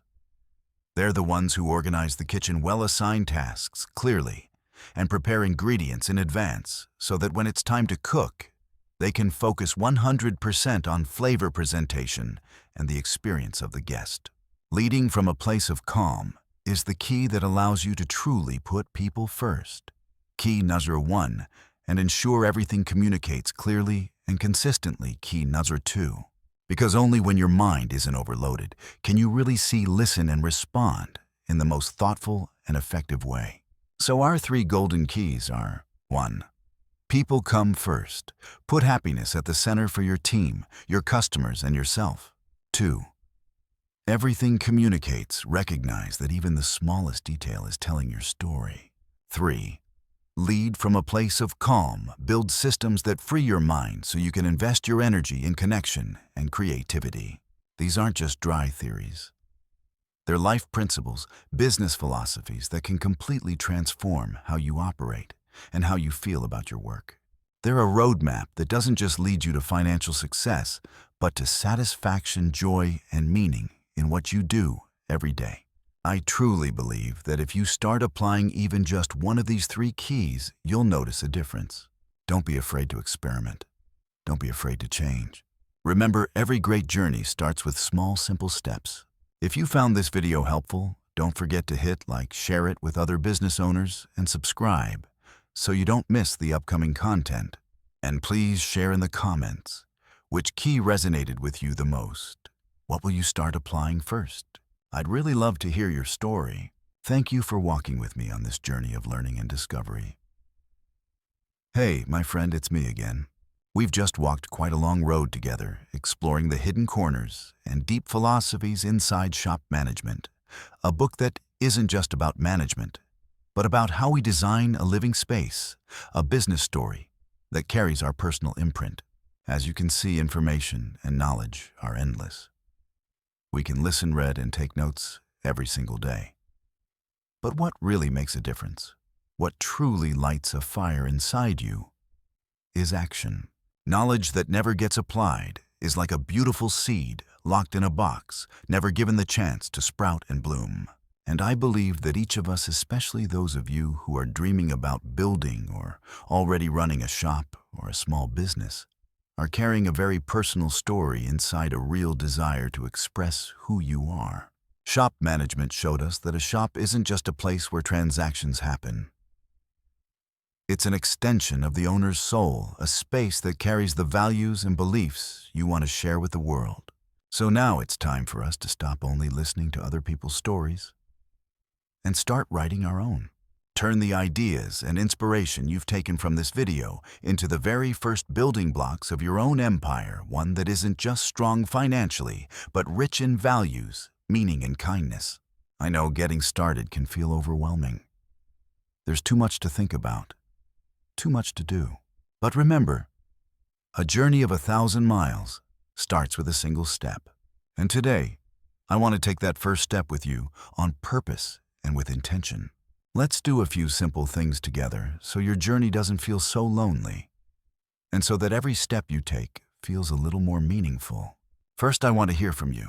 After everything we've talked about, building a shop with a soul, a business with a heart, there's one question I always come back to, and I want to explore it together with you. What is one core value you want your shop to stand for? Let's put the numbers and complex marketing strategies aside for a moment. Close your eyes or look around your shop right now if you're there and ask yourself, what matters most to you when you think about this place? Is it absolute honesty in every single product you sell? Is it a warm, friendly family-like atmosphere? Is it non-stop creativity, always bringing something fresh and unexpected? Is it a spirit of serving the community, sustainability, and responsibility to the environment? Whatever your answer is, short or long, it's a precious piece of the puzzle. It helps us shape a community of good-hearted business owners, where every shop is not just a point of sale, but a story worth telling. Share your thoughts in the comments. I'll be reading all of them, and I'm sure we'll have some really meaningful conversations from there. Second, so we can keep walking this path together, and so I can keep bringing you more valuable content. If you feel like these sharings are genuinely helpful, if you feel that some part of my story or the ideas in this book touched your heart, then please support the channel by hitting the subscribe button. It's not just a random click. It's your way of saying yes to building a world of happier businesses, where owners, staff, and customers all find joy and meaning. This journey becomes so much more meaningful with you alongside. Third, I believe each of us has the power to be a source of inspiration for someone else. Maybe right now you're thinking of a friend, a sibling, a coworker, someone who's struggling with their shop, or someone who has a business idea burning inside them but has no clue where to start. They might be looking for motivation, a fresh perspective, or simply an honest, heartfelt piece of advice. If you believe this video or the philosophies from shop management could help them, give them a spark, a bit of hope, or a new way of seeing things, then please share this video with them. One small action from you could be the beginning of a big change in someone's life and career. Let's spread what's good together. And finally, to help you turn ideas into concrete, practical action right away, without waiting and without feeling stuck, I've prepared a special gift just for you, a 7-day Shop Soul Workbook. It's a simple but powerful tool designed to guide you step by step, day by day, to help you explore and apply the most fundamental principles of breathing soul into your business. From redefining your core values to how you interact with customers to how you create a memorable shopping experience, it's all broken down into small, doable actions. You can download this workbook completely free from the link in the video description.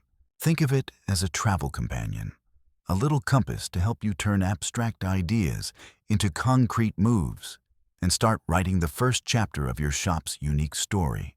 Remember this, you're not just a shop owner, you're a storyteller, an architect of experiences, someone who brings value and joy to the community around you.